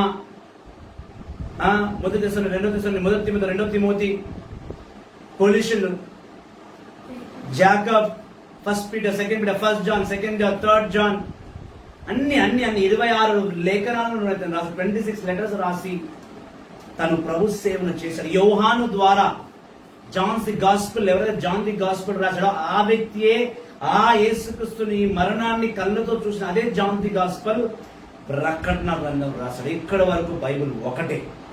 ఎవరు కూడా బైబిల్ని చీల్చే ప్రయత్నమే చేయలేదు. మరి ఎవరు చేయనప్పుడు ఈ ఒక్క బైబిల్ రెండు బైబిల్గా ఎలా మారింది? ఇది అంశం. ఇప్పుడు మనం వస్తాం. నిన్న నుంచి నేను బైబిల్ ఎవరు మొదటిగా దేవుని వాక్యాన్ని ఎవరు రాశారో అది చూపించాను. ఎవరెవరు పోగొట్టుకున్న పుస్తకాన్ని తెచ్చుకొని మళ్ళీ చదివి బలపరుచున్నారో అది చూపించాను. ఇప్పుడు యేసుక్రీస్తుని నమ్ముతారంటే యేసుక్రీస్తు కూడా వాక్యాన్ని బోధించినట్టు నేను చూపించాను. మరి ఎవరు చీల్చలేని ధర్మశాస్త్రమును ఎవరు చీల్చారు? ఇది సస్పెన్స్ గా ఉంది కదా. చాలా మంది ఇది తెలుసు, కొంచెమంది తెలుసు, కొంచెమంది తెలియదు. ఇది వివరంగా చెప్తున్నాను.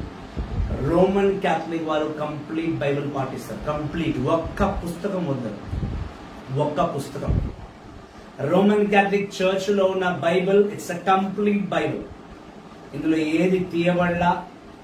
ఉల్టా రోమన్ క్యాథలిక్ వాళ్ళు తప్పు చేశారు. ఏది తీయొద్దు, ఏది కలపొద్దున్నారు కదా, వీళ్ళు తీయలేదు, కానీ చాలా విషయాలు కలిపారు, చాలా మార్పులు చేశారు. అంటే ద్విదేశ కాండం డిటర్మినీ చాప్టర్ 4 వర్స్ 2 కి వ్యతిరేకంగా వెళ్ళారు రోమన్ క్యాథలిక్ వాళ్ళు. ప్లస్ రెవల్యూషన్ చాప్టర్ 22 వర్స్ 18 కూడా వ్యతిరేకంగా వెళ్ళారు. ఎట్లా వ్యతిరేకంగా వెళ్ళారంటే ఇది రివైజ్డ్ బైబిల్, ఇది రివైజ్డ్ బైబిల్. ఇక్కడ రాస్తుంటది క్యాథలిక్ ఎడిషన్ అంటారు, మళ్ళీ దీన్ని క్యాథలిక్ ఎడిషన్ రివైజ్డ్ బైబిల్ అంటారు. దీన్ని new revised Bible. Bible revised చేయదు. రివైజ్డ్ అంటే మేము తిరిగి రాయడం. ఈ రోమన్ క్యాథలిక్ వాళ్ళ దగ్గర బిషప్స్ ఉన్నారు. రోమన్ క్యాథలిక్ వాళ్ళ దగ్గర అంటే నేను రోమన్ క్యాథలిక్, మన నన్ను సపరేట్ చేయకండి. మన రోమన్ క్యాథలిక్ లో Catholics bishops of India conference ఉంటుంది, CBCI. వీళ్ళు 5 సంవత్సరాలకు ఒకసారి కూర్చొని ఇప్పుడు జరుగుతున్న పరిస్థితులను బట్టి కొన్ని విషయాలు కలుపుతారు. అందులో తీయరు, వీళ్ళు తీయరు. దేవుని వాక్కుకు వీళ్ళు వ్యతిరేకంగా వెళ్తున్నట్టు. మరి ఎందుకు వ్యతిరేకంగా వెళ్తున్నారని నన్ను అడగవద్దు. నేను బిషప్ని కాదు, నేను ఫాదర్ని కాదు, వెళ్ళి వాళ్ళని అడగండి. బైబిల్ని రివైజ్ చేసే రైట్స్ ఎవరికి లేదు. అందులో ఉన్నది పాటించాలి అంతే. అయితే వీళ్ళు రివైజ్ చేస్తారు. రివైజ్ ఎందుకు చేస్తారంటే ఇప్పుడు వచ్చే జనరేషన్కి మేము బైబిల్ అప్డేట్ చేస్తున్నాం. కొన్ని పాపాలని గుర్తుపెట్టి ఆ పాపాలన్నీ కూడా ఇందులో రాస్తే ముందు వచ్చిన జనరేషన్ అలాంటి పాపాలు చేయకుండా భయపడతారని మేము రివైజ్ చేస్తున్నాం అంటారు. అది మన పని కాదు. ఈ లోకంలో పాపం జరుగుతుందా, ఆ పాపానికి శిక్షించాలన్నా, ఆ పాపానికి ఏం చేయాలి అది దేవుడు చూసుకుంటాడు. బిషప్లకు పోపులకు అవసరం లేదు. నాకున్న జ్ఞానం ప్రకారం చెప్తున్నాను. నేను రోమన్ క్యాథలిక్ ఉండి కూడా వాక్యం చెప్పడానికి, సత్యం చెప్పడానికి భయపడతలే. కొంపదీసి ఈ వాక్యం, ఈ ప్రీచింగ్ ఏ ఫాదర్ అన్నా విన్నాడనుకో, ఏ బిషప్ అన్నా విన్నాడనుకో, నన్ను ఖచ్చితంగా పిలిచి చివాట్లు పెడతాడు, కొడతాడు, తిడతాడు, అవసరమైతే నన్ను సంఘం నుంచి వెళ్ళేస్తాడు. నాకు బాధ లేదు దాని గురించి.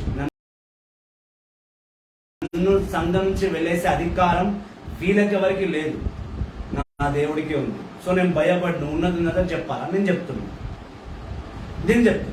ఓకే, మరి ఈ రోమన్ క్యాథలిక్ బైబిల్ వారు ఏం తీయరు, వీళ్ళకేని ఉల్టా కలుపుతారు, కొన్ని మార్పులు చేస్తారు. అది చేయకూడదు వాక్యాన్ని బట్టి. మనం ఎందుకు చేస్తారో అది వాళ్ళని అడగాల, మనం అడుగుదాం ఏదో ఒక రోజు. మరి ఈ గుడ్ న్యూస్ బైబిల్ నుంచి ఈ ప్రొటెస్టెంట్ బైబిల్ బయటకు ఎట్లా వచ్చింది? ఇప్పుడు మెయిన్ పాయింట్లోకి వస్తాం. ఇప్పుడు దాకా బైబిల్ చూసి చెప్పినాం, ఇప్పుడు గూగుల్ చూసి చెప్తా. ఎందుకు గూగుల్ చూసి చెప్తా అంటే, ఏ వ్యక్తి అయితే ప్రొటెస్టెంట్ బైబిల్ తీసుకొచ్చిండో అతని గురించి గూగుల్ని రాస్తుందని బైబిల్లో రాసింది. ఎవరైనా చూసి నువ్వు గూగుల్లోకి బోధిస్తున్నా అంటారు కదా, వాళ్ళ నా సమాధానం ఇది. రోమన్ క్యాథలిక్ బైబిల్లో, నేను చదివిన ప్రొటెస్టెంట్ బైబిల్లో కానీ రోమన్ క్యాథలిక్ బైబిల్లో కానీ, ఏ వ్యక్తి అయితే రోమన్ క్యాథలిక్ బైబిల్ నుంచి ప్రొటెస్టెంట్ బైబిల్ని చీల్చాడో అతని గురించి బైబిల్లో రాసలేదు. అతను గూగుల్కే పరిమితమయ్యాడు. తన లాస్ట్ స్టేజ్ గూగుల్కే వచ్చి నిలబడ్డాడు.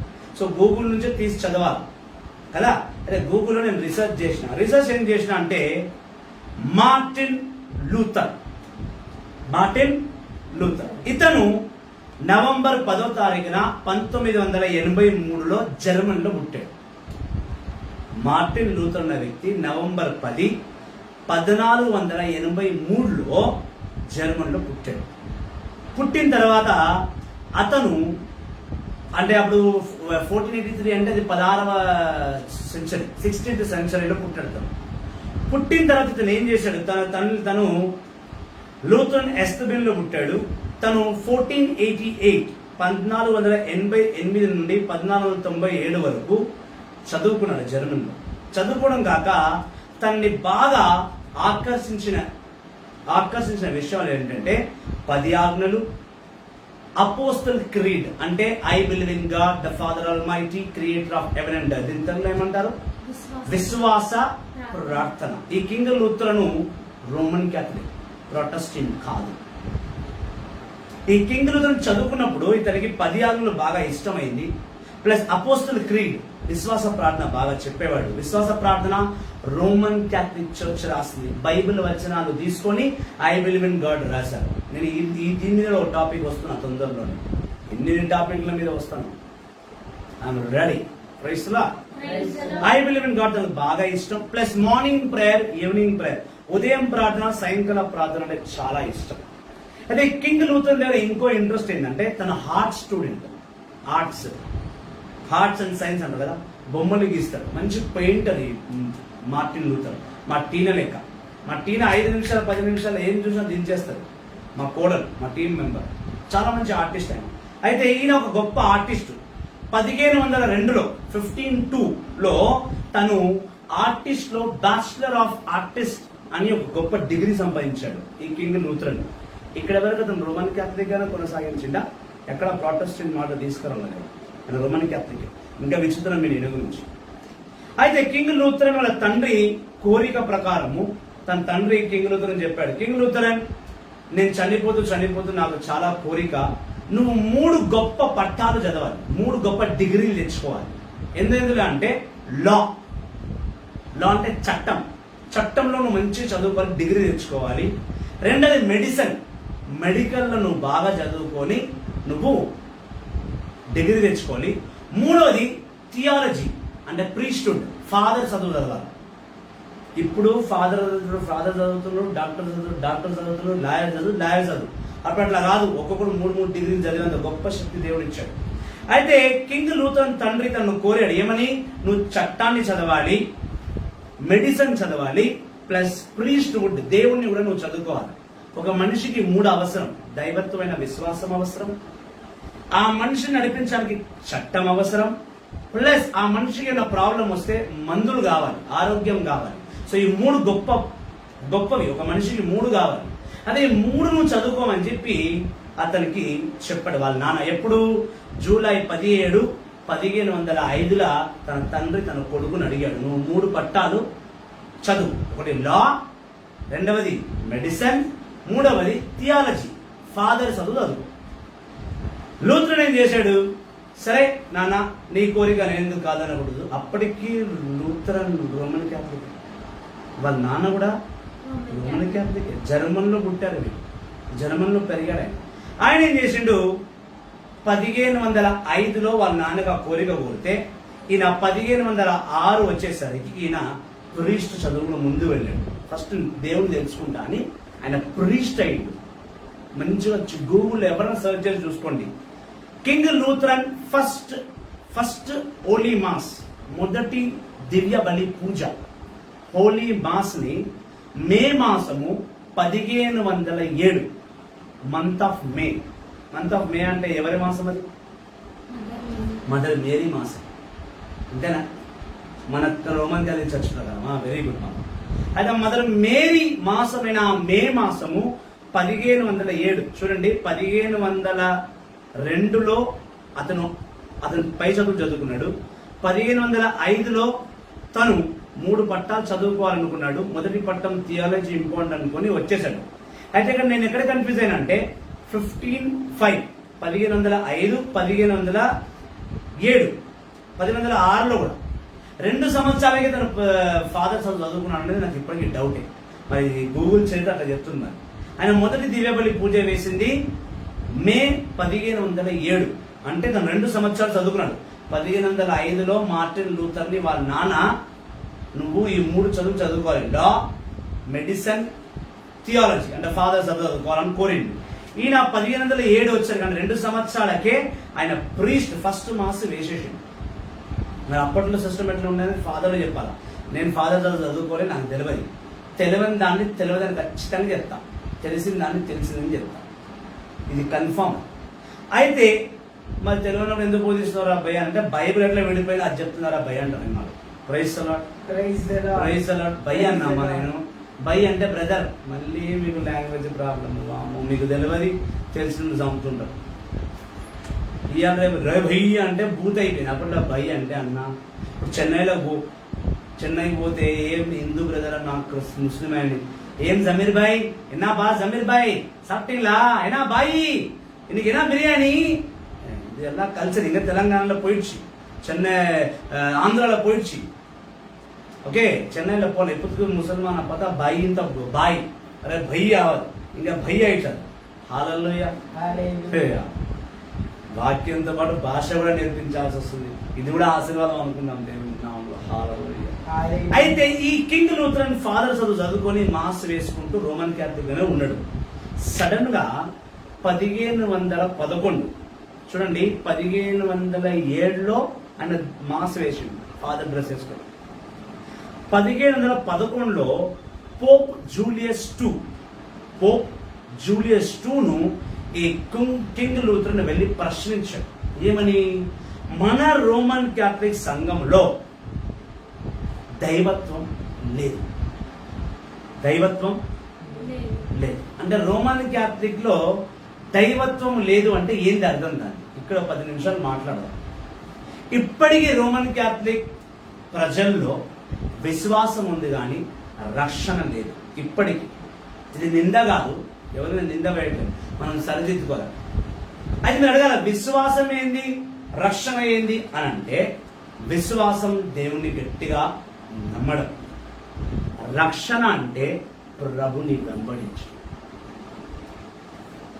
వాక్యం చెప్తుంది, లూకాసు సువార్త అదే 2వ అధ్యాయంలో చూస్తే, యేసుక్రీస్తు ద్వారా ఈ లోకానికి రక్షణ వచ్చింది అని సైమన్ పేతురు అన్నాడా? మరి చుమ్మను ఉచ్చిన టెడ్డిబెల్ లేదు కూర్చున్న తీసి చదవచ్చు కదమ్మా. సుజాత మా మాది సుజాత ఎంత బాగా చదువుతుంది. హల్లెలూయా హల్లెలూయా. లూకాసు సువార్త 2వ అధ్యాయం 32వ వచనం. చదవమ్మా. అది అన్యులకు మార్గదర్శనమగు వెలుగు, నీ ప్రజలకు ఇజ్రాయేలుకు మహిమను చేకూర్చి వెలుగు. రక్షణ ఉండాలి కింద ఉందా? సరే 31వ వచనం. చదువు. ప్రజలందరి ఎదుట నీవు ఏర్పరిచిన రక్షణను నేను కనులారా గాంచితిని. యేసుక్రీస్తు ఈ లోకానికి వచ్చింది రక్షించడం. లూకాసు వార్త 2వ అధ్యాయం 31వ వచనం. అమ్మాయి సుజాత సిస్టర్. అయితే యేసుక్రీస్తుని ఎప్పుడైతే సైమన్ పీటర్ ఎత్తుకున్నాడో ఆయన అన్నాడు, ఈ లోకముకు రావాల్సిన రక్షణను ఈ యేసుక్రీస్తు ద్వారా నేను చూచితిని అన్నాడు. యేసుక్రీస్తు ఈ లోకానికి రక్షణ ఇవ్వడానికి వచ్చాడు. అయితే రోమన్ క్యాథలిక్ ప్రజలు ఈ రక్షణను నడుచుకోవడం అనేది కింగ్ మార్టిన్ లూథర్ ఒక భావన. అయితే ఇతను 1511లో పోప్ని వెళ్ళి ప్రశ్నించాడు. పోప్ జూలియస్ II వెళ్ళి ఏమన్నాడు, నీ అడ్మినిస్ట్రేషన్ సక్కంగా లేదు. అడ్మినిస్ట్రేషన్ అంటే నువ్వు చర్చను నడిపించే విధి విధానము సక్కంగా లేదు. నువ్వు ఎప్పుడు చూసినా దశభాగం అడుగుతున్నావు, ఎప్పుడు చూసినా ప్రజలకు ఏదేదో చెప్తున్నావు, కానీ నువ్వు బైబిల్ని యేసుక్రీస్తు గురించి నువ్వు సరిగా ప్రకటించట్లేదని ఈ కింగ్ లూథర్ అప్పటికి ఫాదర్ అయిన ఈ ఫాదర్ పోయి ఆయన మీద తిరుగుబాటు చేశాడు. తిరుగుబాటు అంటే ఆయన చదివిన దాన్ని బట్టి అడిగాడు. కింగ్ లూథర్ని అడిగాడు. సరే, ఇది చాలా మంచి ధైర్యం. కింగ్ లూథర్ ఫాదర్ని వెళ్ళి అడిగారు. నేను కూడా ఫాదర్ మరయ్యని వెళ్ళి అడిగిన. ఫాదర్ మరయ్య చనిపోయింది. ఫాదర్ డేవిడ్ ఆరోగ్యం మీద నేను కూడా తిరుగుబాటు చేసిన. ఫాదర్ రూమ్ లో కూర్చున్నా, అప్పుడు బైబిల్లో కొత్త చదువుతున్న ఆవేశం బాగా. ఈ సంగతి ఎవరికి తెలియదు, మా బాబు సిస్టర్ ఒక్క బాగా తెలుసు. ఫాదర్ డేవిడ్ ఆరోగ్యంని నేను మాసడినా, నేను గుడి కట్టిన ఫాదర్ వచ్చి మాసేమంటే నేను ఇయ్యాను. నేను నువ్వు ఎట్లా చూస్తా గొంతు మీద బ్లేడ్ పెట్టుకుని నా ఆఫీస్ రూమ్ మీద అడ్డం పన్నా. ఎవరు చెప్పినా లేవలే. చివరికి మా నాన్న మా బబిత సిస్టర్ మీరు గుర్తుపడతారు. చాలా లైవ్స్ ఆయన ఫేస్బుక్ చూడు. ఆయమ వచ్చి ఇట్లా చేయకూడదు, నువ్వు లేవు, ఫాదర్ని తిరుగుబాటు చేస్తావా అది ఇది అని చెప్పి నన్ను లేపి అడిగి లేచి వచ్చినంటే ఇక మళ్ళీ ఫాదర్తో అయ్యే పని కాదని దేవుడు నన్నే పాస్టర్ని చేసేసింది. హల్లెలూయా. నేను ఫాదర్ని వ్యతిరేకంగా మాట్లాడితే నా జీవితం జరిగిన ఒక సంఘటన చెప్తున్నా. అయితే నేను కూడా ఇట్లా తిరుగుబాటు చేసిన. వెరీ గుడ్, తిరుగుబాటు చేయాలి. ఇప్పుడు ఫాదర్ నచ్చలేదని చెప్పేసి నేను ఫాదర్ దగ్గర వెళ్ళి మాట్లాడనే కానీ నేను ఫాదర్ డ్రెస్ సెంట్ పాస్ దొరుకుతాను 2000కు డ్రెస్ తెచ్చుకొని నేను కూడా వేసేసుకొని ఒక అప్పము ఒక గిన్నె పెట్టుకొని నేను ఒలిమాస్ వేస్తాను నేను చెప్పలేను కదా. ఎంత తిరుగుబాటు చేసినా, ఎంత నేను సరిదిద్దామని ఎవరన్నా అనుకుంటే వాడిని సరిదిద్దాలి తప్ప వాళ్ళ మీదకి ఒత్తిడి తీసుకొచ్చో లేదా మన సొంత నిర్ణయాలు మనం తీసుకోలేదు. అది తప్పు. అయితే కింగ్ లూథర్ ఏం చేశాడు, ఇతను చర్చ్కు వ్యతిరేకంగా వెళ్ళాడు. ప్రీస్ట్ పట్టం ఇప్పాడు, బయట పడేసిండు. అంటే ప్రీస్ట్ నాకొద్దు, నీ చర్చ్లో దైవత్వము సరిగ్గా లేదని ఒక కారణంతో తన ప్రీస్ట్ వుడ్ దైవత్వాన్ని పక్కన పడేసి బయటికి వచ్చాడు. వచ్చి 1502లో 1512లో డాక్టరేట్ పొందాడు. బైబిలికల్ డాక్టరేట్ అంటే ఇతనికి పూర్తి బైబిల్ వచ్చు, ఇతను బైబిల్ బోధించవచ్చు, ఇతను బైబిల్ నాలెడ్జ్ ఇతనికి ఉంది అని చెప్పి 1512లో తనకు డాక్టరేట్ పట్టం ఇచ్చాడు. ఈ డాక్టరేట్ పట్టం చాలా ఇంపార్టెంట్ ఉంటుంది. ఈ డాక్టరేట్ పట్టం అంటే తను పూర్తిగా బైబిల్ చదువుకున్నాడు అని అర్థం. ఆ డాక్టర్ పట్టం ఉన్నాడు, పూర్తిగా బైబిల్ చదువుకున్నాడు. నాకు ఎవరు ఇస్తారో నాకు తెలియదు, నాకు వద్దు కూడా. 1502లో ఇతనికి ఒక అధికారం వచ్చింది, నేను బైబిల్ పూర్తిగా చదువుకున్నాను. ఇక్కడ మళ్ళీ ఒక 10 నిమిషాలు మాట్లాడాలి. నిజంగా కింగ్ లూథర్కి బైబిల్ పూర్తిగా అర్థమై ఉంటే తన రోమన్ క్యాథలిక్ బైబిల్ నుంచి 7 పుస్తకాలను తొలగించేవాడు కాదు. ఎందుకంటే పూర్తిగా బైబిల్ చదివినోడు దివిదేశ కాండం 4వ అధ్యాయం 12వ వచనం చదివి ఉండాలి. అందులో దేవుడు ఖచ్చితంగా ఏం చెప్పిండు, నువ్వు ఇందులో ఏమి తీయరాదు, ఇందులో ఏమి కలదు. పూర్తి బైబిల్ చదివిన మార్టిన్ లూథర్కి డాక్టర్ సర్టిఫికేట్ ఇస్తే మరి అతను పాత నిబంధనలో చదవకుండా ఉట్టి కొత్త నిబంధనే చదివిండి అనుకుందాం. అట్లనే కొత్త నిబంధనలో యోవాను రాసిన ప్రకటన గ్రంథం 22వ అధ్యాయం 18వ వచనం దేవుడు రాశాడు. దేవుడు యోవానుతో రాశాడు, ఇందులోకి ఏమి కలపొద్దు, ఇందులోకి ఏమి తీయదు. ఇది రెండు ఖచ్చితంగా కింగ్ లూథరన్ చదివి ఉంటే, మార్టిన్ లూథర్ చదివి ఉంటే అతను ఖచ్చితంగా బైబిల్ని 2 ముక్కలు చేసేవాడే కాదు. సో కింగ్ లూథరన్కి ఇచ్చిన డాక్టరేట్ వేస్ట్ అంటారు. King Lutheran is a waste fellow. దేవుని వాక్కుకు వ్యతిరేకంగా వెళ్ళిన ఎవరైనా సరే ఈజ్ హాఫ్ నాలెడ్జ్ పర్సన్. అప్పటికీ రోమన్ క్యాథలిక్ లో ఉన్న అన్ని పుస్తకాలకి ఇతను బయటికి వచ్చి తిరుగుబాటు చేసి చర్చ్ కి అగేన్స్ట్ గా పోయి అతను బైబిల్ని చీల్చాడు. రోమన్ క్యాథలిక్ బైబిల్ కి ఈ బైబిల్ కి దాదాపు 7 నుండి 13 పుస్తకాలు ఉండవు. 7 to 13 బుక్స్. అంటే ఇది first Bible, Roman Catholic Bible first Bible. ఇతను చర్చిలో దైవత్వం లేదని తలంచి తను చర్చికి బయటికి వచ్చి రోమన్ క్యాథలిక్ బైబిల్ నుంచి ఈ బైబిల్ని చీల్చాడు. ఈ బైబిల్ నుండి ఈ బైబిల్ని చీల్చి ఇందులో 8 పుస్తకాలు తొలగించింది. కింగ్ మార్టిన్ లూథర్ కి అధికారం ఎవరిచ్చారు? ఎక్కడ కూడా కింగ్ మార్టిన్ లూథర్ దైవత్వంగా దేవుని యెహోవా తన కుమారుడు యేసుక్రీస్తు వచ్చి నువ్వు బైబిల్ని చీల్చుకొని కింగ్ మార్టిన్ లూథర్ కి చెప్పలేదు. కింగ్ మార్టిన్ లూథర్ అలాంటి దర్శనాలు ఎక్కడ చూడలేదని గూగుల్ చెప్తుంది.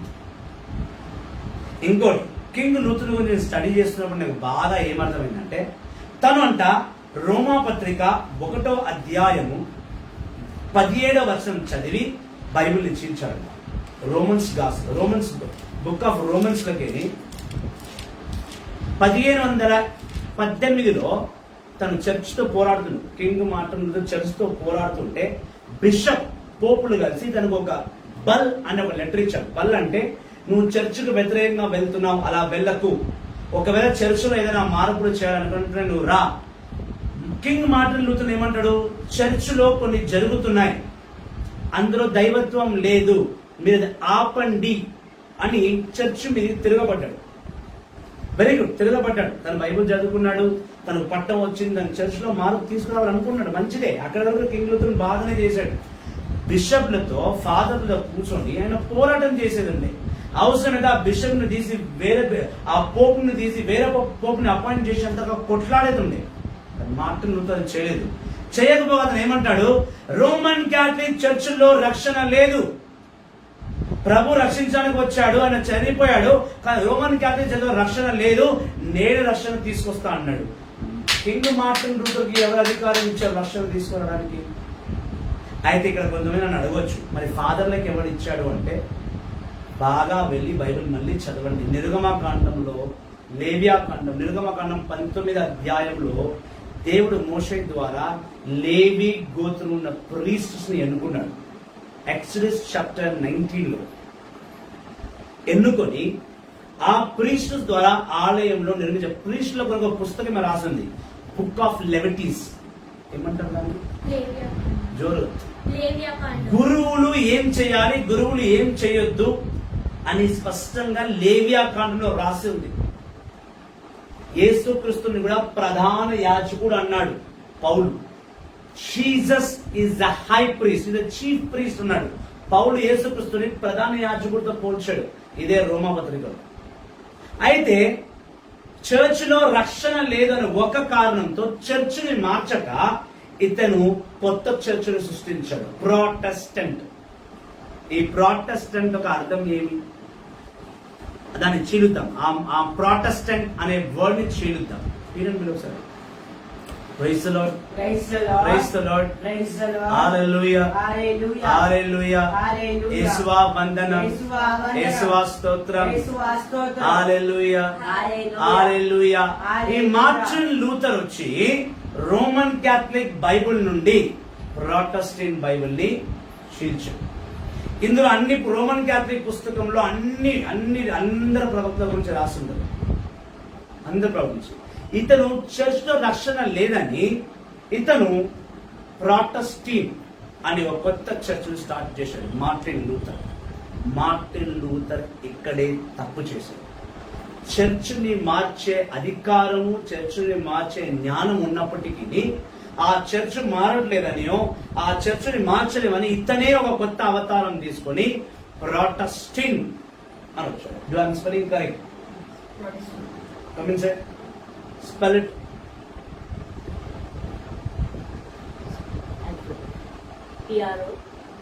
PRO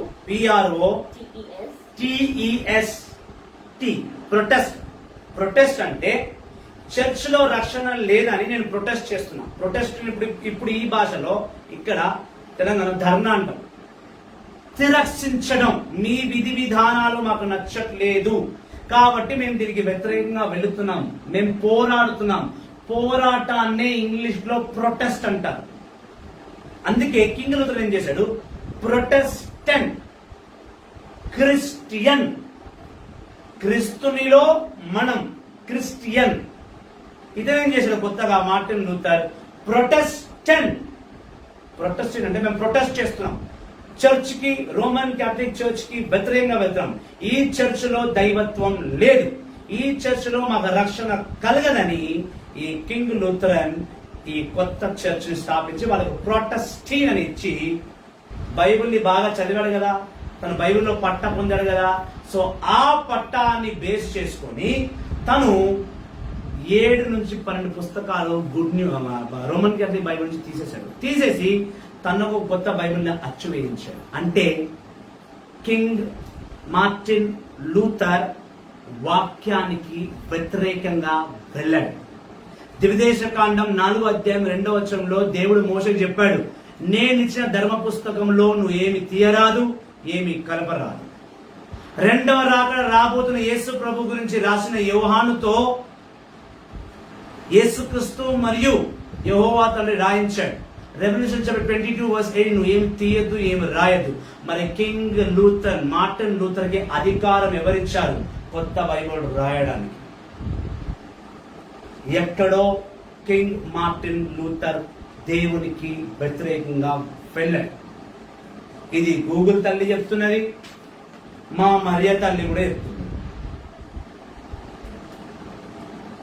ఇది 1500 సంవత్సరంలో జరిగిన ముచ్చట. అంతమంది ఉన్న జోషువాకి అర్థం కాలేదా రక్షణ? అతను మార్చలేకపోయేవాడా? ఎజ్రా మార్చలేకపోయేవాడా? లేదా సువార్తలు రాసిన 4 అపోస్తలులు, యేసుక్రీస్తు స్పష్టంగా చూసిన 4 సువార్తలు రాసిన మత్తయి, మార్కు, లూకా, యోహాను మార్చే శక్తి వాళ్ళకు లేదా? వాళ్ళెవరు బైబిల్ మార్చలేదు, ఎందుకంటే వాళ్ళందరూ దేవుని మాటకు కట్టుబడ్డారు. ఎక్కడో మార్టిన్ లూథర్ కి రక్షణ కనపడలేదంట. అరే, నీకు రక్షణని తీసుకురావాలనుకుంటే నువ్వు బైబిల్ని బోధించేది ఉండే, ఉన్న బైబిల్ని బయట నిలబడి బోధించేది ఉండే. ఎలా అయితే జెర్మాయా బారూక్తో పుస్తకాన్ని రాయించి చర్చ్ దగ్గరికి వెళ్లి వాక్యాన్ని బోధించాడు. నాకున్న జ్ఞానం మార్టిన్ లూథర్కి లేకపోయి ఉండొచ్చునా? నాకే బైబిల్ సర్టిఫికెట్ లేవు, నాకే డాక్టరేట్ లెవెల్ ఇవ్వలేదు, పిలిచి నాకెవరు?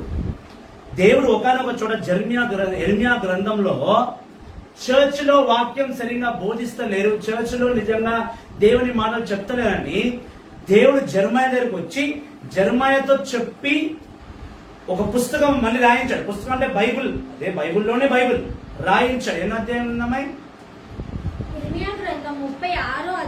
జెర్మాయా చాప్టర్ 36. జెర్మాయా 36వ అధ్యాయం 8వ వచనం. ఇర్మియా 36వ అధ్యాయం 8వ వచనం. జెర్మాయా చాప్టర్ 36:8. చదువు. ఇర్మియా గ్రంథం 36వ అధ్యాయం 8వ వచనం. బారూకు నేను చెప్పినట్టుగా చేసెను, మందిరమున పుస్తకము చదువుచుండి ప్రభువాకునిట్లా విన్నవించెను. ఎప్పుడైనా చర్చిలో, మందిరంలో అనగా చర్చిలో వాక్యాన్ని బోధిస్తున్నారో, లోపల ఆల్రెడీ ఫాదర్ బోధిస్తున్నారు. జెర్మాయా కాలంలో కూడా చర్చ్ ఉంది, ఆ చర్చిలో కూడా దేవుని ఆరాధిస్తున్నారు, స్తుతిస్తున్నారు. కానీ ఎక్కడో ఆ చర్చ్ సత్యం లేదు కాబట్టి యెహోవా తండ్రి ఏం చేశాడు? ప్రవక్తన జెర్మాయా ఎన్నుకొని, జెర్మాయా చదువుకోలేని వాడు కాబట్టి, జెర్మాయాకు రాయడం చదవడం రాదు కాబట్టి బారూక్తో చెప్పి ఒక పుస్తకం రాయించి ఆ పుస్తకాన్ని అక్కడ చదవమని చెప్పాడు. ఇది చదివాడు కదా మార్టిన్ లూథరు. 1518లో తను పూర్తిగా బైబిల్ తెలిసిన వ్యక్తిగా పట్టం పొందాడు. మరి పట్టం పొందిన వ్యక్తి బైబిల్ని ఎలా క్షీణించాడు? అందరూ అనుకుంటున్నారు ప్రొటెస్టెంట్ బైబిల్ నుంచి రోమన్ క్యాథలిక్ పుట్టిందని. కాదు. రోమన్ క్యాథలిక్ బైబిల్ నుంచే ప్రొటెస్టెంట్ బైబిల్ పుట్టింది. దీన్ని చీల్చి తీసుకొచ్చిన వారు మార్టిన్ లూథర్. తను దేవుని వాక్కు అన్ని బోధించవచ్చును, కానీ తను ఎక్కడో విదేశ కాండం డిటర్మినీ చాప్టర్ 4:2 ప్రకటన గ్రంథంకు వ్యతిరేకంగా వెళ్ళారు. రోమన్ క్యాథలిక్ చర్చ్ ఇప్పటికీ కూడా దేవునికి వ్యతిరేకంగా పోలేదు. పోతుందంటే ఒక పాయింట్ లో పోతుంది. వాళ్ళు కొత్తగా రాస్తున్నారు, రాయొద్దు. నేను ప్రార్థన చేస్తాను ప్రభు దగ్గర వాళ్ళ ఆపాల సిస్టమ్ అని. బైబిల్ని రివైజ్ చేసే అధికారం మనకు లేదు.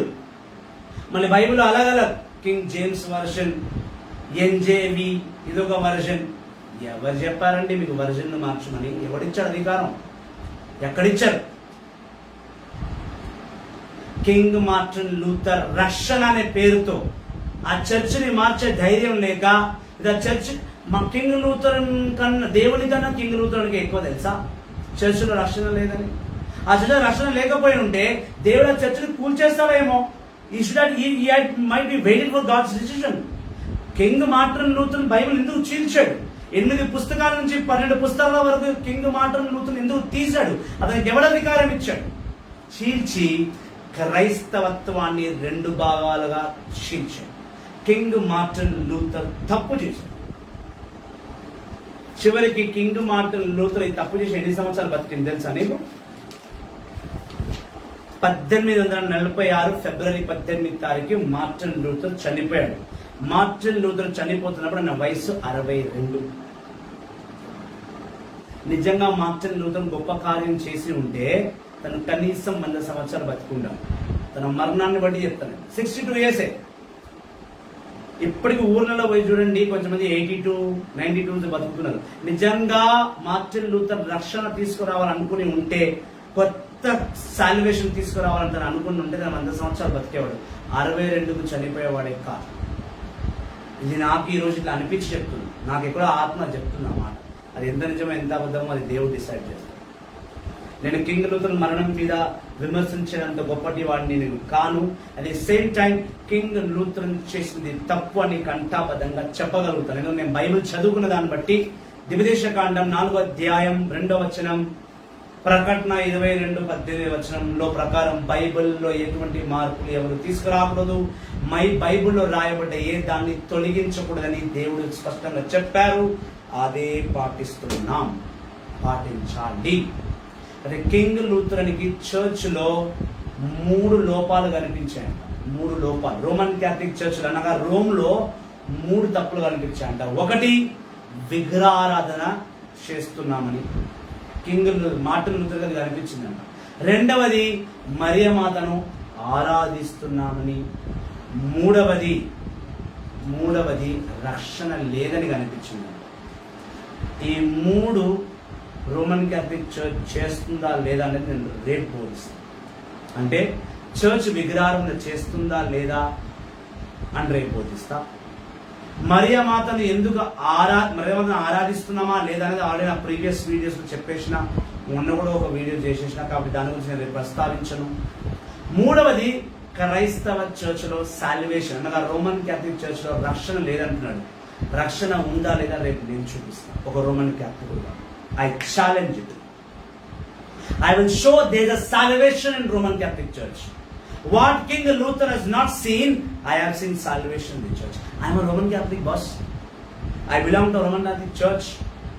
I adore, I respect, I honor Mother Mary. I don't worship Mother Mary. Roman Catholic people don't worship Mother Mary.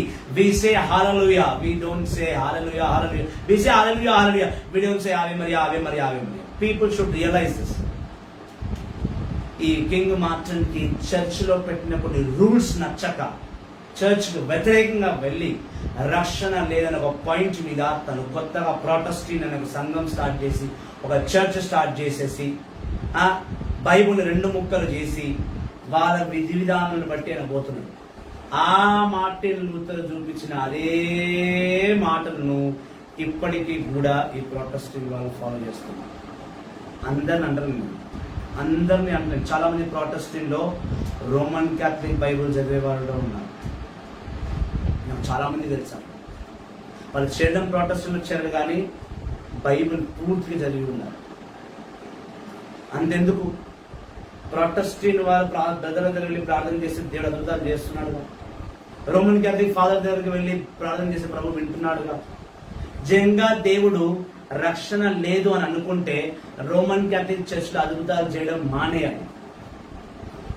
పుట్టి ప్రొటెస్టెంట్ వారి మధ్యలో అద్భుతాలు చేయాలి.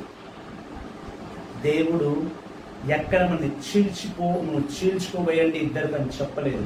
మనం యేసుక్రీస్తునిలో, ఆయన యేసుక్రీస్తుని శరీరంలో మనం ఒక భాగమై ఉన్నాం. రేపు వస్తాయి అంశానికి. దేవుడు మనల్ని సపరేట్ అవ్వమని చెప్పలేదు, మనం సపరేట్ అయ్యాం. ఒక వ్యక్తి చర్చ్ ని రెండు విధాలుగా చీల్చాడు. అంటే బైబిల్లో ఏ ప్రవక్త చేయలేని పాపాన్ని మార్టిన్ లూథర్ చేశాడు. బైబిల్లో పెద్ద పెద్ద ప్రవక్తలు ఉన్నారు. అబ్రహాం నుంచి తీసుకొని మలాకి వరకు, యేసుక్రీస్తు వరకు, పౌలు వరకు గొప్ప అపోస్తలున్నారు. వీళ్ళెవరు కూడా చీల్చలేని చీల్చా ఈ మార్టిన్ లూథర్ చీల్చాడు. మరి ఇతను పరలోకానికి వెళ్ళాడో నరకానికి వెళ్ళాడో ఆ ప్రభుకే తెలియాలి, నాకు తెలియదు. రక్షణ లేదని చెప్పి చీల్చాడంట.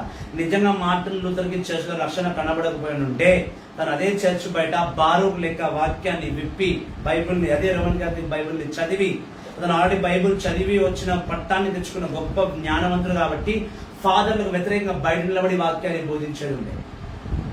బైబిల్ రెండు విధాలుగా చీల్చకపోవాల్సింది. ఇక్కడ ప్రొటెస్టెంట్ పుట్టింది. అంటే 16వ సెంచరీలో ప్రొటెస్టెంట్ సంఘం పుట్టింది. 16th century.